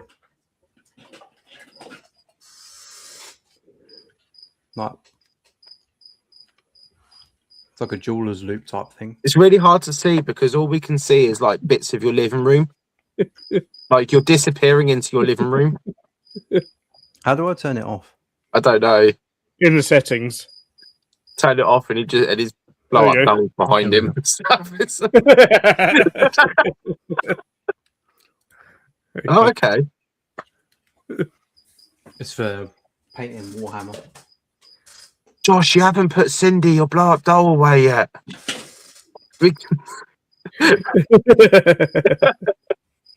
I've got a massive, like 3 foot by 3 foot by 4 foot tank that's there tank. at the moment from Matt. He asked if I'd done anything with it. I think I ordered it in October, and I've still not had the chance. I've got all the stuff. I've got like all the foam. I've got the toofer. I've got different types of dry rotting wood, all sorts, but not had a chance to put it together yet. No, I think me and Chris also were like, "Where's Josh going with this?" And then he said, Yeah. Ants, I don't keep fish anymore because I got fed up with the maintenance. I used to keep fish. I've had every single type of community fish you can think of, or cichlids, and I've had stingrays and red-bellied piranhas and mud skippers.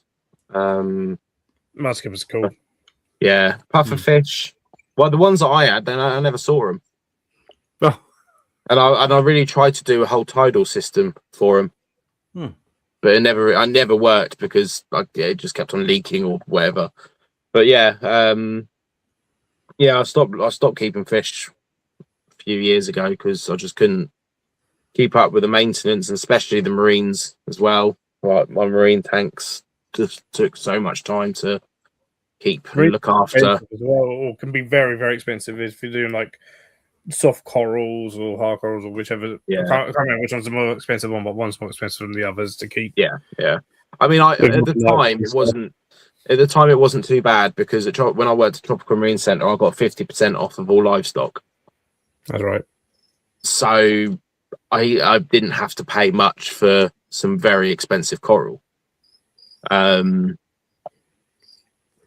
Yeah, it's but yeah, working with fish is not nice. It's quite a so they were trying to set up like a coral tank, and the lights that they were buying were like £450-500 each. And I decided to take like, I need 3 of these lights, and I was like, oh my god. Yeah, it's expensive because depends how well you want to go down the route. But you need your tank, you need a sump, you need a protein skimmer, you need wave machines, depending on the coral you have.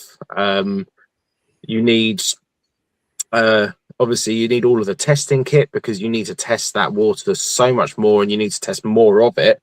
Like different, like with community fish, normally you'd do ammonia, nitrite, maybe pH level, if depending on if you're keeping like discus and things like that. Maybe your hardness kind of thing for your fresh, when it comes to fresh water. But with marine, you need to be checking if you're keeping really high end coral. You need to be checking your zinc and your it's phosphates as well, isn't it? And calcium and everything in it. And there's so much that you need to check, which makes it just so expensive. Yeah, it sounds like a lot of work as well. They were plowing money into it, and then eventually they gave up before it even got anywhere because it was just costing so much money just to set up. He used to work an aquatic shop. He left. He used to be the manager there, but he left there. He now does his own business of doing like essentially setting up people's tanks and maintaining people's tanks as well as doing pond maintenance and this and the other. Because he actually came to help set up this tank kind of thing. Because he kept asking me, and I was like, I don't know, I've never set up a marine tank before, so don't ask me. sort of thing. Yeah. So I was like, I know someone who does know, and I think he charges something like 150 quid an hour in terms of like helping to set up or do this or the other. But he was saying how like some of his clients, because he gets trade on a lot of things and stuff, and he gets a lot of he uses a lot of Red Sea products. Okay, yeah. Red Sea. And he was saying like some of his clients, he maintains he's got he sets it all up for clients that basically, how the other half live kind of thing, where they want the tank, but they don't want to do any of the work or any of the maintenance. He does all the maintenance, but he does all the testing and all the controlling of all the parameters via his phone from wherever he is in the world.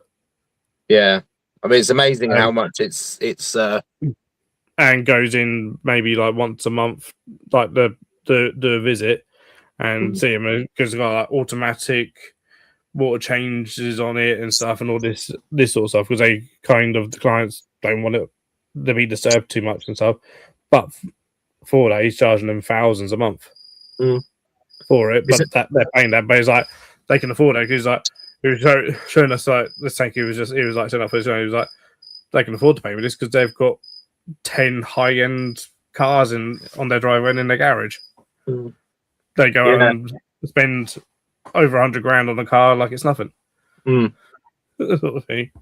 I mean, it's amazing how much technology has changed for that reason, like for that kind of thing. Because when I was 16, I started working at a Maiden Aquatics shop, and there was no such thing like that. You couldn't get things that plugged into your phone, because I think back then there wasn't really a smartphone. There was no such thing as a smartphone, really. It was you had Nokia 3310s or whatever. Sorry, it's just sat there playing Snake. Yeah, exactly. And so obviously everything had to be done manually. But now, I mean, as Phil just said, you got everything from like do it on your phone. You can turn your lights on your phone. You can check your skimmer. Some people have cameras in their tanks to make sure that to keep an eye on their system, and things are working okay. And I mean, a lot of people, if you've got some very expensive stuff in there, you're going to have a backup electrical system as well. So if your house has a power cut, you have a backup. Because I mean, there was someone that I knew who used to come into Tropical Marine Centre, and his house had a power cut whilst he was away, and he didn't have a backup system, and he lost over £8,000 worth of coral in overnight. And it's a horrible thing, but unfortunately it does happen. Yeah. And also if it's not set up properly and the power goes off and the pump stops working and the water drains into the sump, it can drain your whole tank. Yep. And then that's and flood your place. That's flooding your place real bad. Yeah, if it's a massive tank, 100% flooding. Yeah. I mean, a lot of the technology, I find like a lot of it, the marine sector gets it first, and it's super, super expensive, and then eventually it trickles down to like the tropical freshwater, and then what people have got for aquatics, it ends up coming over to like the reptile and invert side of things. Like eventually we kind of almost take that technology and go, oh, once it's cheaper, it'll be available for reptiles. Yeah. Well, I've got talk about technology for like the isopods. I've got just down there is like a automatic watering kit I got off of Alibaba for like, I think it was like 15 quid, and it can automatically water up to 15 tanks. I haven't set it up yet, but it's controlled by an app. I've planned to do a video on it for ages, and I just haven't. I know that feeling. I've got loads of things that I need to do a video on, and I just haven't. I've got a very, very, very long list. It's just building over the year. It's just like gets ridiculously long. So it's like, I'm probably just never going to get to it.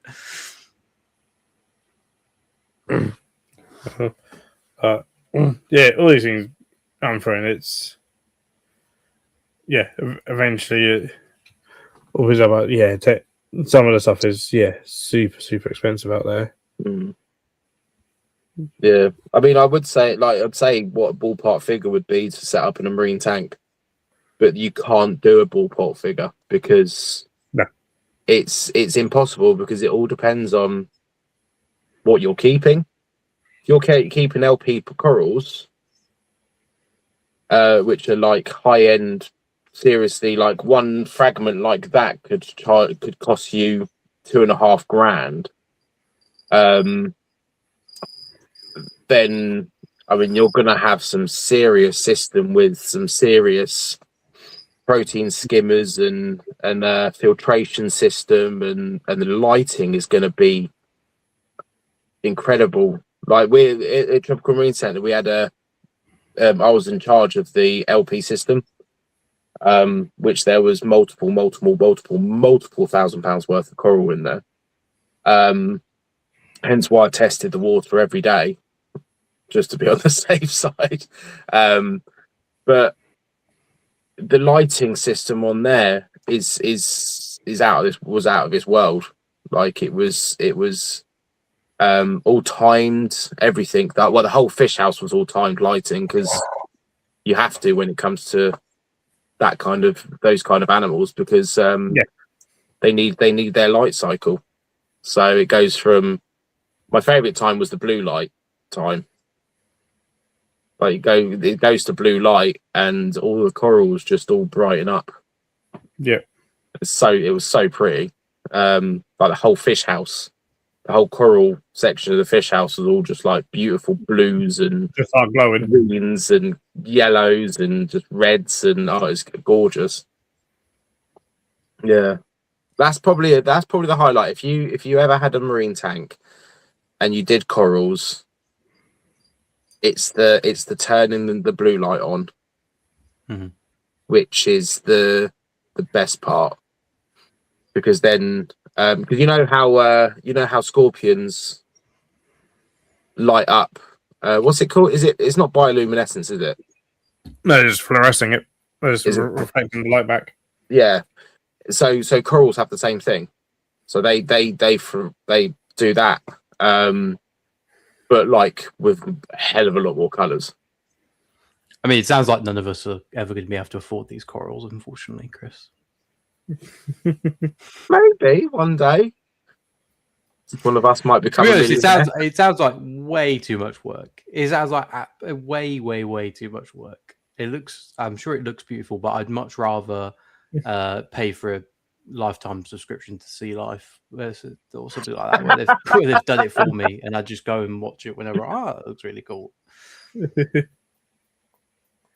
Yeah, I do. I've wanted to get into shrimp, and the water changes are the only things that have put me off. Every water change every 2 weeks is just sounds like a lot. I found a shrimp. I told Amy about the shrimp. Both want shrimp. It's cool. Was Hawaiian volcano shrimp. You never do a water change. Oh yeah, but I want the really expensive morphs. Well, of course you do. What sort of water change are you talking about, Josh? Well, I think like depending on who you ask, some say like 20% every 2 weeks. Some say more than that. But it was for I wanted like the snowflakes. It's just shrimp. Yeah, just having shrimp in the tank. Caridina. Yeah, huh? We do 10% every 2 weeks. Shrimp don't emit much ammonia. No, but I wanted to like get them and breed them. I wanted like 3 different types that were like really rare and like breed them to kind of just have. I didn't want to sell them as such. I just wanted like a really cool colony of them. But like some of them that I was looking at were like £100 a shrimp. And like it just sounded like a lot to change the tank to do a water change every 2 weeks. Even it's whether you do 10% or 20% though, it's more just I'm thinking just getting in that setup. Getting whenever you're doing a task, there's context switching. You're like, okay, well, I have to put myself in the mindset to do that once every 2 weeks. I don't know. It just sounds. I mean, It just doing sounds like water a lot to me for some reason. as long as you get yourself a siphon, an automatic siphon, like you can get a siphon where it's got a little squeezy thing, and you squeeze it and it sets the siphon off. Take your water out, get your new water. I mean, if you're keeping shrimp, you're going to probably want to use RO water, reverse osmosis water. Chuck that in the tank. Done. That's it. I don't know. Maybe I'm overcomplicating it. It just sounds like a lot of work. It's not that. To be fair, it's not that much. I think the only thing with shrimp, most people that keep shrimp will keep a planted tank. No. I want completely unplanted. I want to do it like exactly like this guy I watch, Shrimp Mania, and it's completely unplanted, and they sort of live on the special soils and stuff like that. If you were to do planted tanks, watch a guy on YouTube called George Farmer.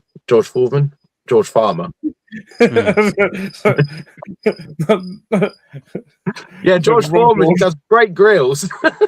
I knew who he was meant to be saying, but I was like, no, that's the wrong one. George Farmer. Because George Farmer worked with me at Tropical Marine Centre. Because he was trying to start up a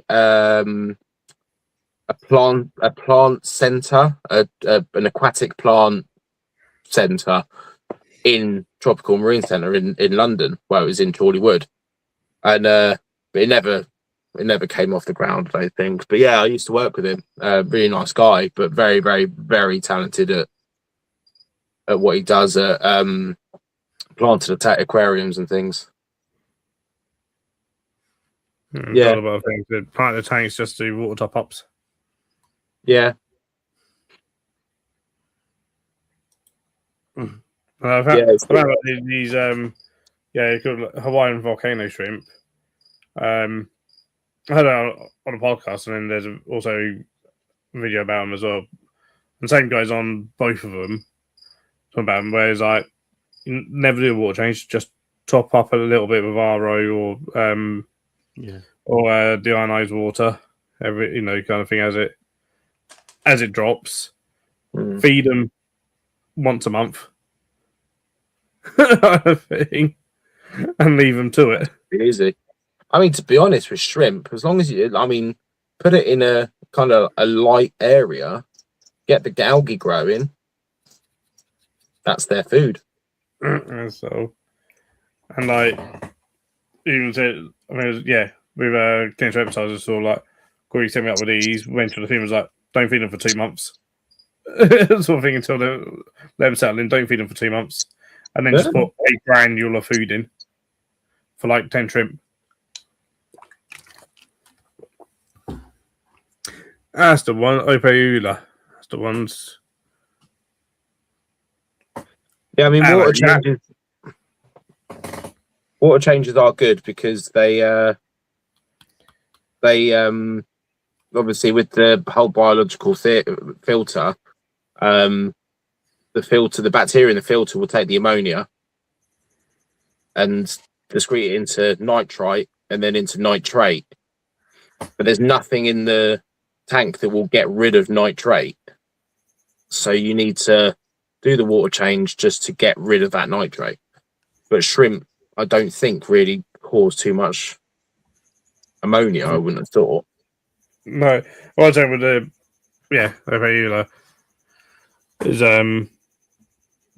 Russ of Aquariumax is saying like their bioload is so small, they just don't do anything. And one of the issues in the States is, which I hadn't even heard about it.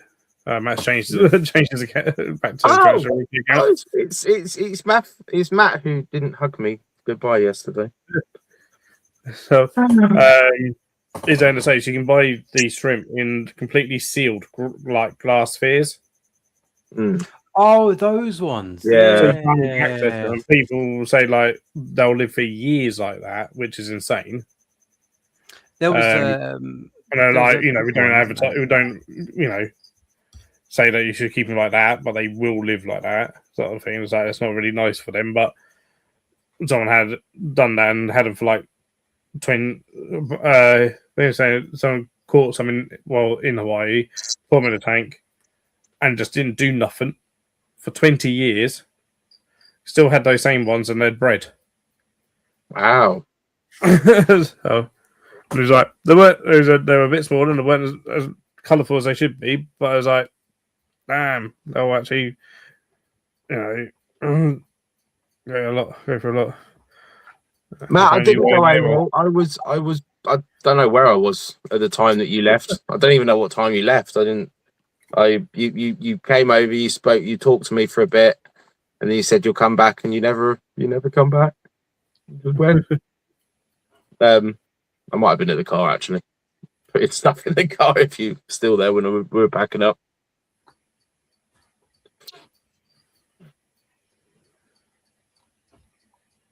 I know the shit out of you. Good man.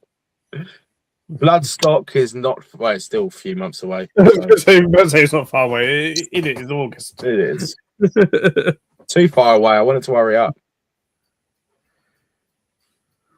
Okay. Oh. So All right, lads. I'm still recovering from doing the show, so I'm going to get off because I'm tired as hell. But yeah, thanks I'm going to for be having me on. No, you're getting old, Josh. You're getting old. I know, anyway. I'm so tired. It's ridiculous. I've got to admit, I've been struggling. I struggled all day today. Yeah, it's not. It's always tiring after the show. Yeah, Mm, you don't realise how tiring it actually is, physically is.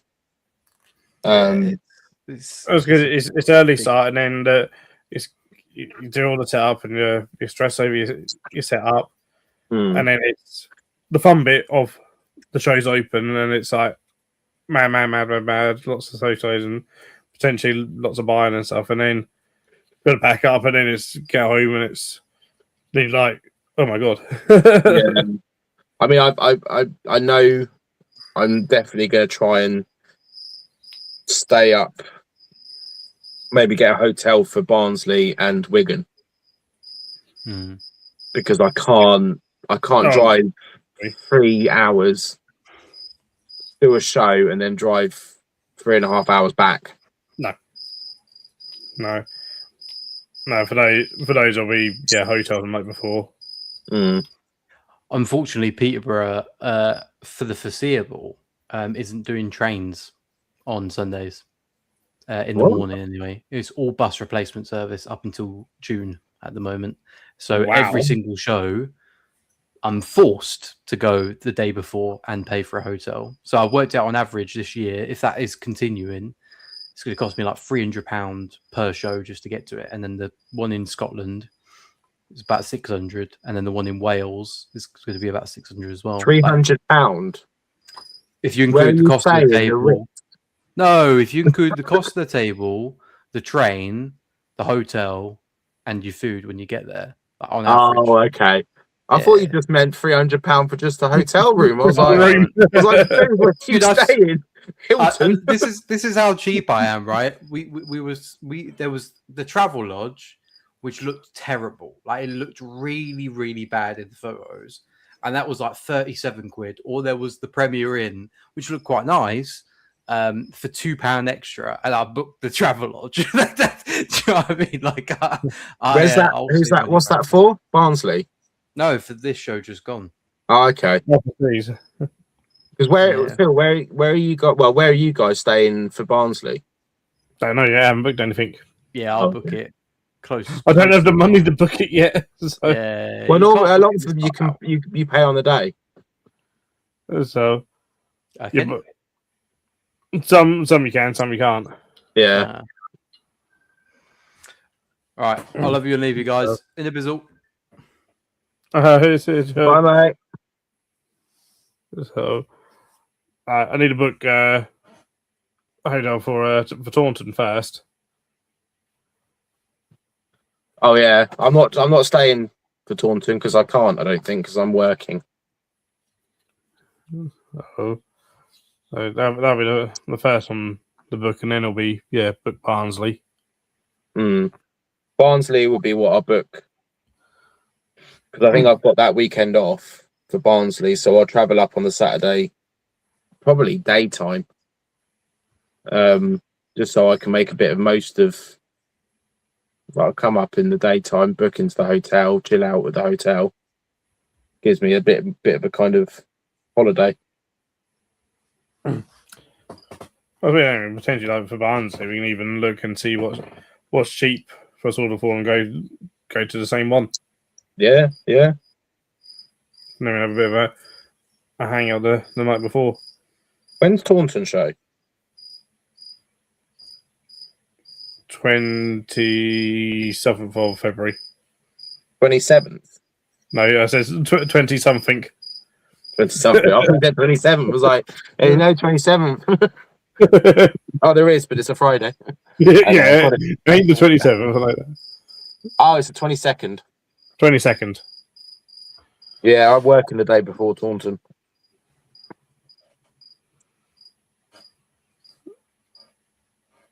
Yeah. But yeah, Barnsley and Wigan definitely stay in that. And then everything else, Bristol. I could stay down in Bristol and Taunton because I could stay at my sister's. Yeah, Bristol we stay at. Okay, that'll be one I'll look to see. I'll have to look before my mum books where we normally go, just to see if there's anywhere near there that's cheaper than where we tend to stay. Mm.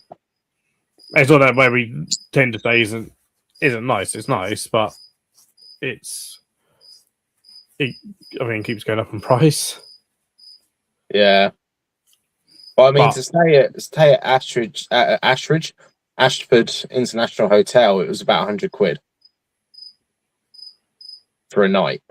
Yeah, well, it's a 4-star hotel with spa and stuff as Jeremy likes to use. He couldn't though; it was broken. No, he had to use the steam room instead of the sauna. Oh, there was the steam room open because I know he said, "Oh, the sauna and the hot tubs are all broken." Or something. Yeah, There's two things that are broken. He said something about when he went for the sauna, the sauna was broken, so he had to use the steam room instead. It's like, oh, poor you. Bill, look what's come up on my thing. Yeah. Dogma live set has just come up from Bloodstock. Interesting. Dogma doing a USA tour when half the band isn't in Dogma anymore. Yeah. I was like, is anyone actually going to support that nowadays? After everything that came out about that? Is that actually going to go ahead? But it's been booked. It's been announced. Mm-hmm. There's tour dates announced as Dogma USA tour. I thought they got new members. Yeah, they have. Oh, okay. I was like, is anyone actually going to support that when they know what's going on within Dogma? Because too many people were coming out in favor of the three that left. Yeah, and saying, yeah, this happened to us, even ex-members and people that were this and the other. It's like, well, it was clearly a toxic management system there. Yeah. See, Matt says R.I.P. Dogma. Yeah. They are, Matt. Yeah. With someone who's meant to be the one of the creators behind Dogma. On the person that wrote the songs and stuff. Barnsley. Matt, Capital Show date is the 26th of April. Just let you know. Oh, he put it there. He's put it there. Oh, he should be able to come to that as well. Nice. And that's the day after my mum's birthday. Oh, that's good. So you can wish her happy birthday at the Capital Show. That'd be cool. The Capital Show is her birthday show, and BTS is my birthday show. I might pinch some help from you, Matt, if Alice can't make the show.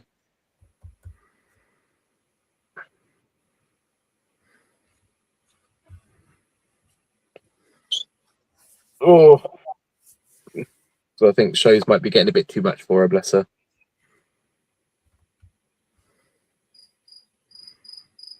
Nice. I mean, it's a lot of work, and it's a lot of people as well. It's a lot of people, yeah, a lot of people, a lot of work, a lot to take in, and yeah, I mean, yeah, it is a very, very busy day. Very, very busy day. But fun. And they're busy fun days, but also and then like, oh, all my friends here, but also you kind of feel I haven't had any time with my friends. Sort of feel over, I haven't had enough time and stuff. So, see, Matt said he'd rather work at a show than wander. I love working the shows because I don't spend as much money, but I do like to have a show where I can just go for buying. I really enjoyed Peterborough show, even though I ended up behind your stall, Phil, because somebody left his stall. It's gonna be just yeah. Anyway, there we go. But yeah, I like Peterborough show. I really enjoyed that because me and Jeremy just walked around for for most of the day until we worked on your stall. And I did spend a hell of a lot of money, but I really enjoyed it.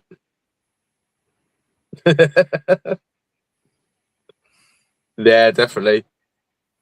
Don't know what you want about. Because you wonder, but the problem is you wonder that nobody can find you ever. It was like that. I can't remember. Was it? Oh, it was Bournemouth Bug Show.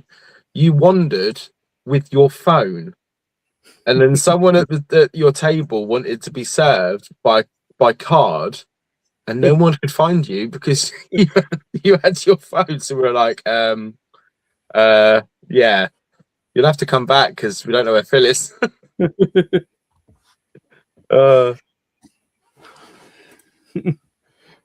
Oh, Josh is so he loves his Peterborough show.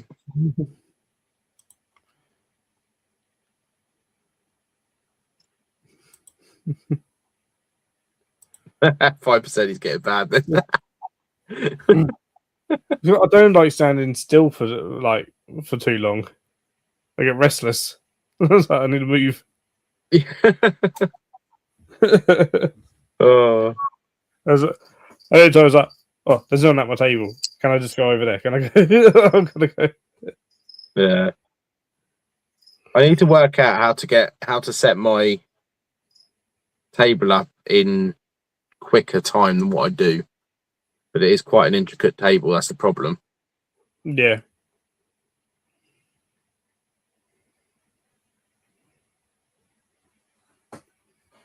There's that as well, Josh. Sometimes money's burning a hole in my pocket. Oh, I love spending money at shows. Like, it's my favourite time to do at the shows. Here's Matt. That's what good thing is. If he's at a show, you know that he's always happy to help if we want to wander, both of us. Yeah, thank you. I feel bad though, like leaving someone else on my stall, apart from Jeremy. So one of them. I know. I keep bringing it up. We can get him to man both our stalls at once again. Yeah, Bournemouth Bug Show got him to man 4 tables on his own. That's actually you're in charge. You're manning the tables. We're off. Yeah. Yeah, I do spend. I see pretty insects, and I'm like, mine.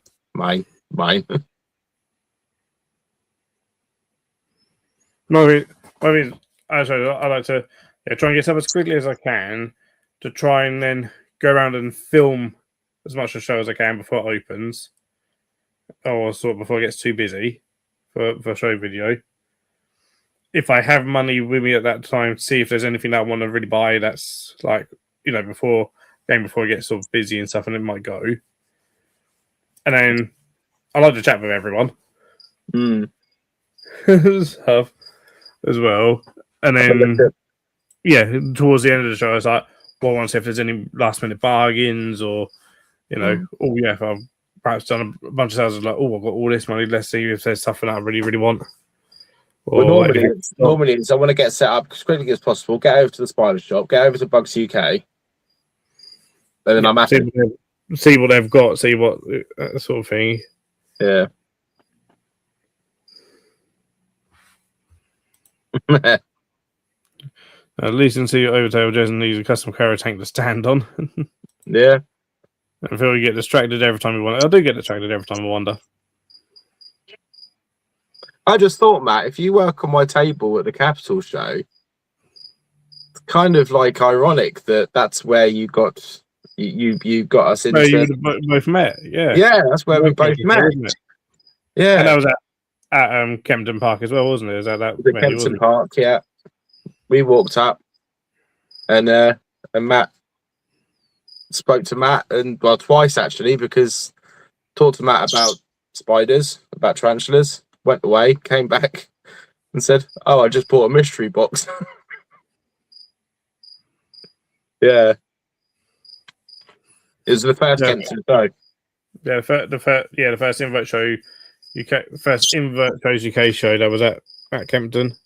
Yeah, because the year before it was somewhere else, more within London. It wasn't a great venue because the venue was dirty. It was a hell of a walk from the car park to get to the venue. So like Wigan then? More than Wigan. It was further. And then the car park was free for 3 hours. And then you had to pay. Including vendors. Oh, really? Yeah. And so it was like, it was the first ever one in Capital, in London. They'd flown over Richard Tarantula Collective over for it and stuff. So I was expecting like really big things. And like it came to like 1 o'clock or whatever, and everyone disappeared. It was like, car park's no longer free now, is it? They've run out of free parking, so everyone's bugging off. Yeah. What show? There was a show that used to be that was in Hemel once. Jeremy told me. Hemel Hempstead had an invert show. There being one in Hemel Hempstead. I mean, Jeremy, you guys have been in the hobby as long as me. I swear it was Hemel Hempstead that he said. I think it used to be.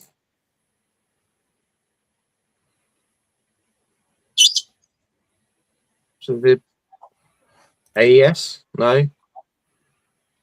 AES is Camden 5. Maybe it used to be in Hemel Hempstead years and years and years ago, but as long as I've been in the hobby, it's been at Kempton Park. Oh. Because I'd have loved one in Hemel. If there was an invert show in Hemel Hempstead, because that's literally 10, 15 minutes away from me. That'd be my closest ever show. I wouldn't have to leave the house until like 7:45 in the morning to get there at 8. There's a great friendship formed there, and BTS was the first show. Spent time chatting with me face to face. Oh.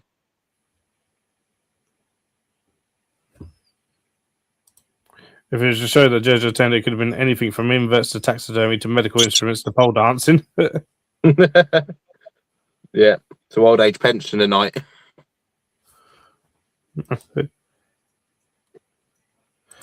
So if there wasn't, I'm sure there will be next year. 39 shows, 39 this year, 70 plus next year. There can't be any more. Just start a show your house saves you parking. Or saves you parking. Yeah. Or just start shows in their own homes. Yeah. Yeah, a little table out the front of my house. There you go. That's Chesham Invert Show.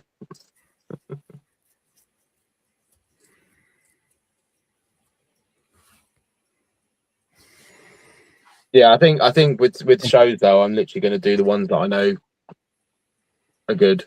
Well, not saying that the new shows aren't good. It's just it's there's only so much shows that traders can do. You can't do every There's- single one. No, and there's only so much. You need stock. a weekend not doing shows. Mhm. Yeah, There's only so much stock that you have as well. because if you do too many, like, well, you're then either going to have to, you're not going to be breeding enough to keep up with everything. Yeah. So then you got to then perhaps potentially be spending money on getting in stock and stuff just to keep your table stocked up. Yeah. Sort of. But a lot of the new ones all seem to be very close to each other anyway. It's like, what are you doing that for? Oh, it's not good. Like, not great distances between them. Mm.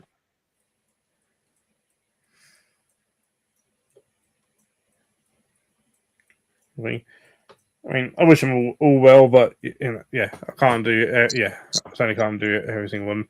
Ones I want to, the one, I've done the list of shows I'm confirmed to be at. The other ones I want to add to that are things like the Essex show because I did enjoy that last year. Love the exercise. So do you want to add that one on? Hello, people. So today on Chris's channel, thanks, Phil, for just leaving me on my own. Now I feel really awkward.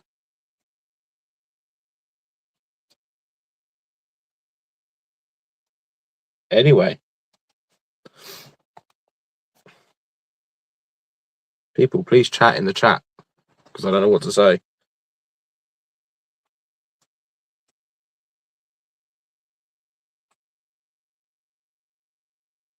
Well, Matt, you need to come to the next one, 100%.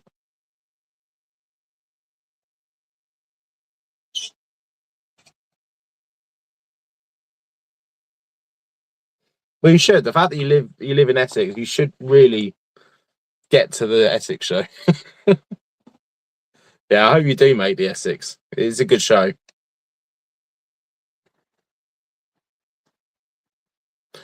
This is true.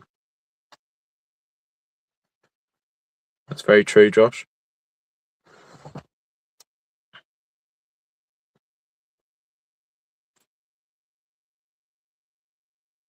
Oh, I'm glad it went all right. Your pairing. I hope Phil's not still talking to the camera, thinking that he's still on the live. That'd be a bit. Let me message him, find out where he is.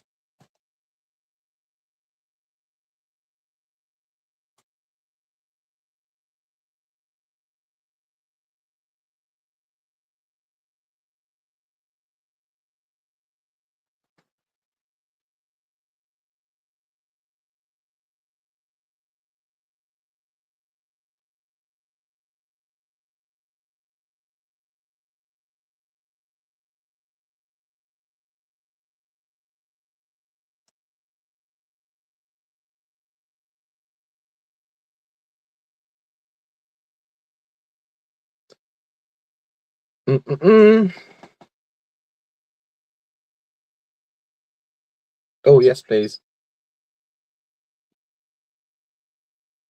Yeah, send some pics over, Matt. That'd be awesome.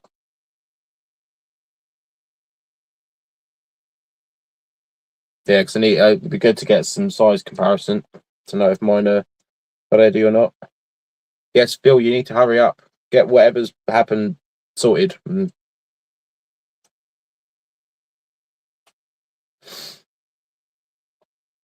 Because the problem is, if you don't come back on and I leave, this stream's still going to be going, but there's just no one going to be on it.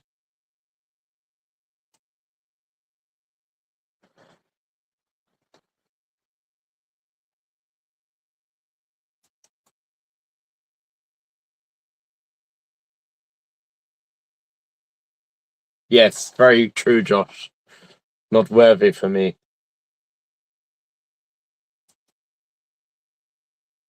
But won't let you in at all.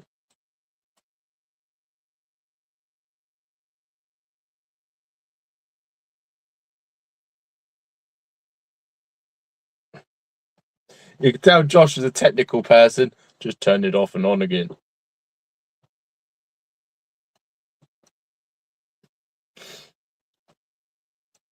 Does anyone else want to come on and just? I'm sure there's the links further up still somewhere. Come and keep me company until Phil manages to get on.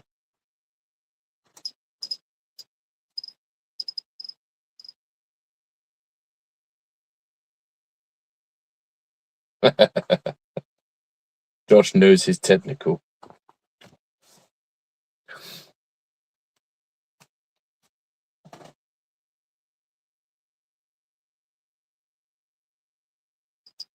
It's going to be like the longest live in the world. If Phil can't get back on, I leave this stream, and then it's just going to be the stream's going to keep going with a blank screen, but no one can get on it to turn it off. So could potentially be the longest live known to man.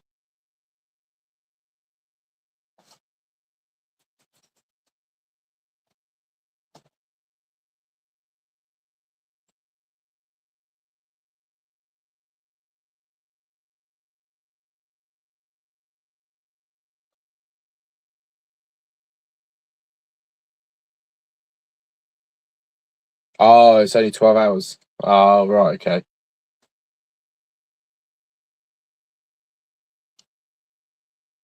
Oh, nice.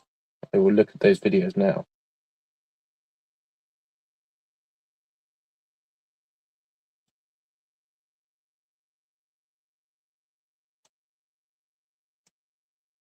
Very leggy.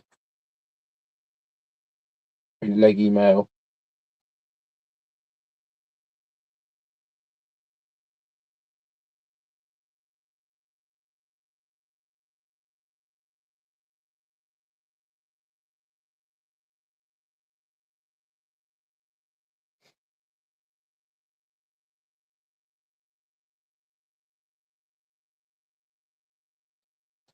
Oh, mine are getting close then. Mine should be ready to pair soon. Get them all set up and used to their areas.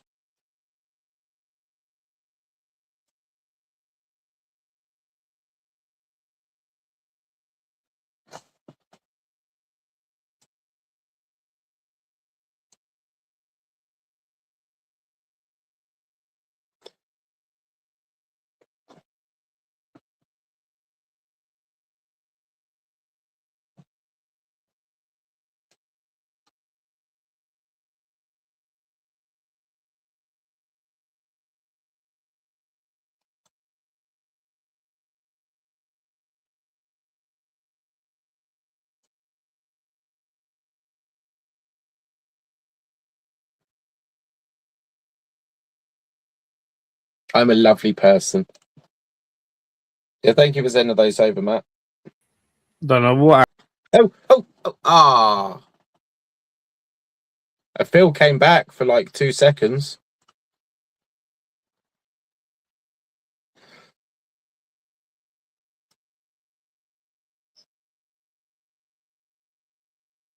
That was very close.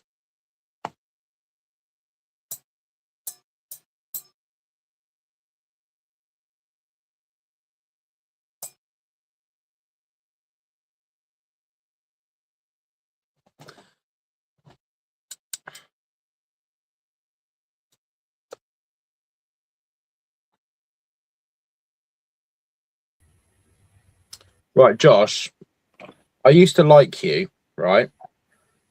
But you can go off people quite quickly.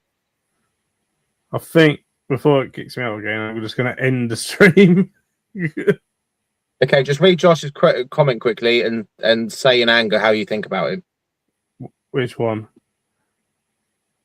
Nickelback is the best metal band.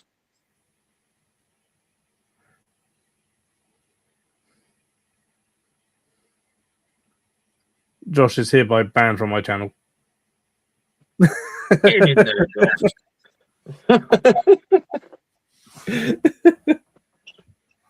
Horrible thing to say. Horrible thing. Oh. Surprised Matt's not in there saying the same thing. Nickelback, best metal band known to man. I remember we were doing just as well. I'm gonna end the stream before it kicks me out again because it decided randomly to kick me out, and I couldn't rejoin. And then I managed to rejoin, and it kicked me out.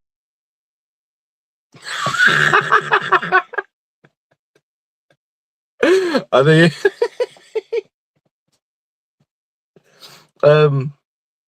Yeah, that didn't work. You should have probably quit quicker.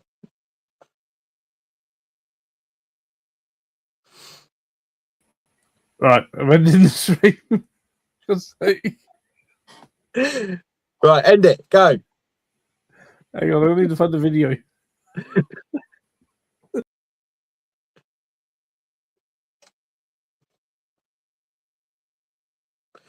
Oh my god. Damn it.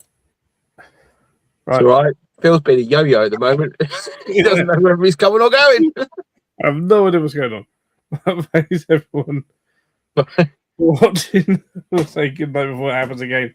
Night everyone. Night everyone.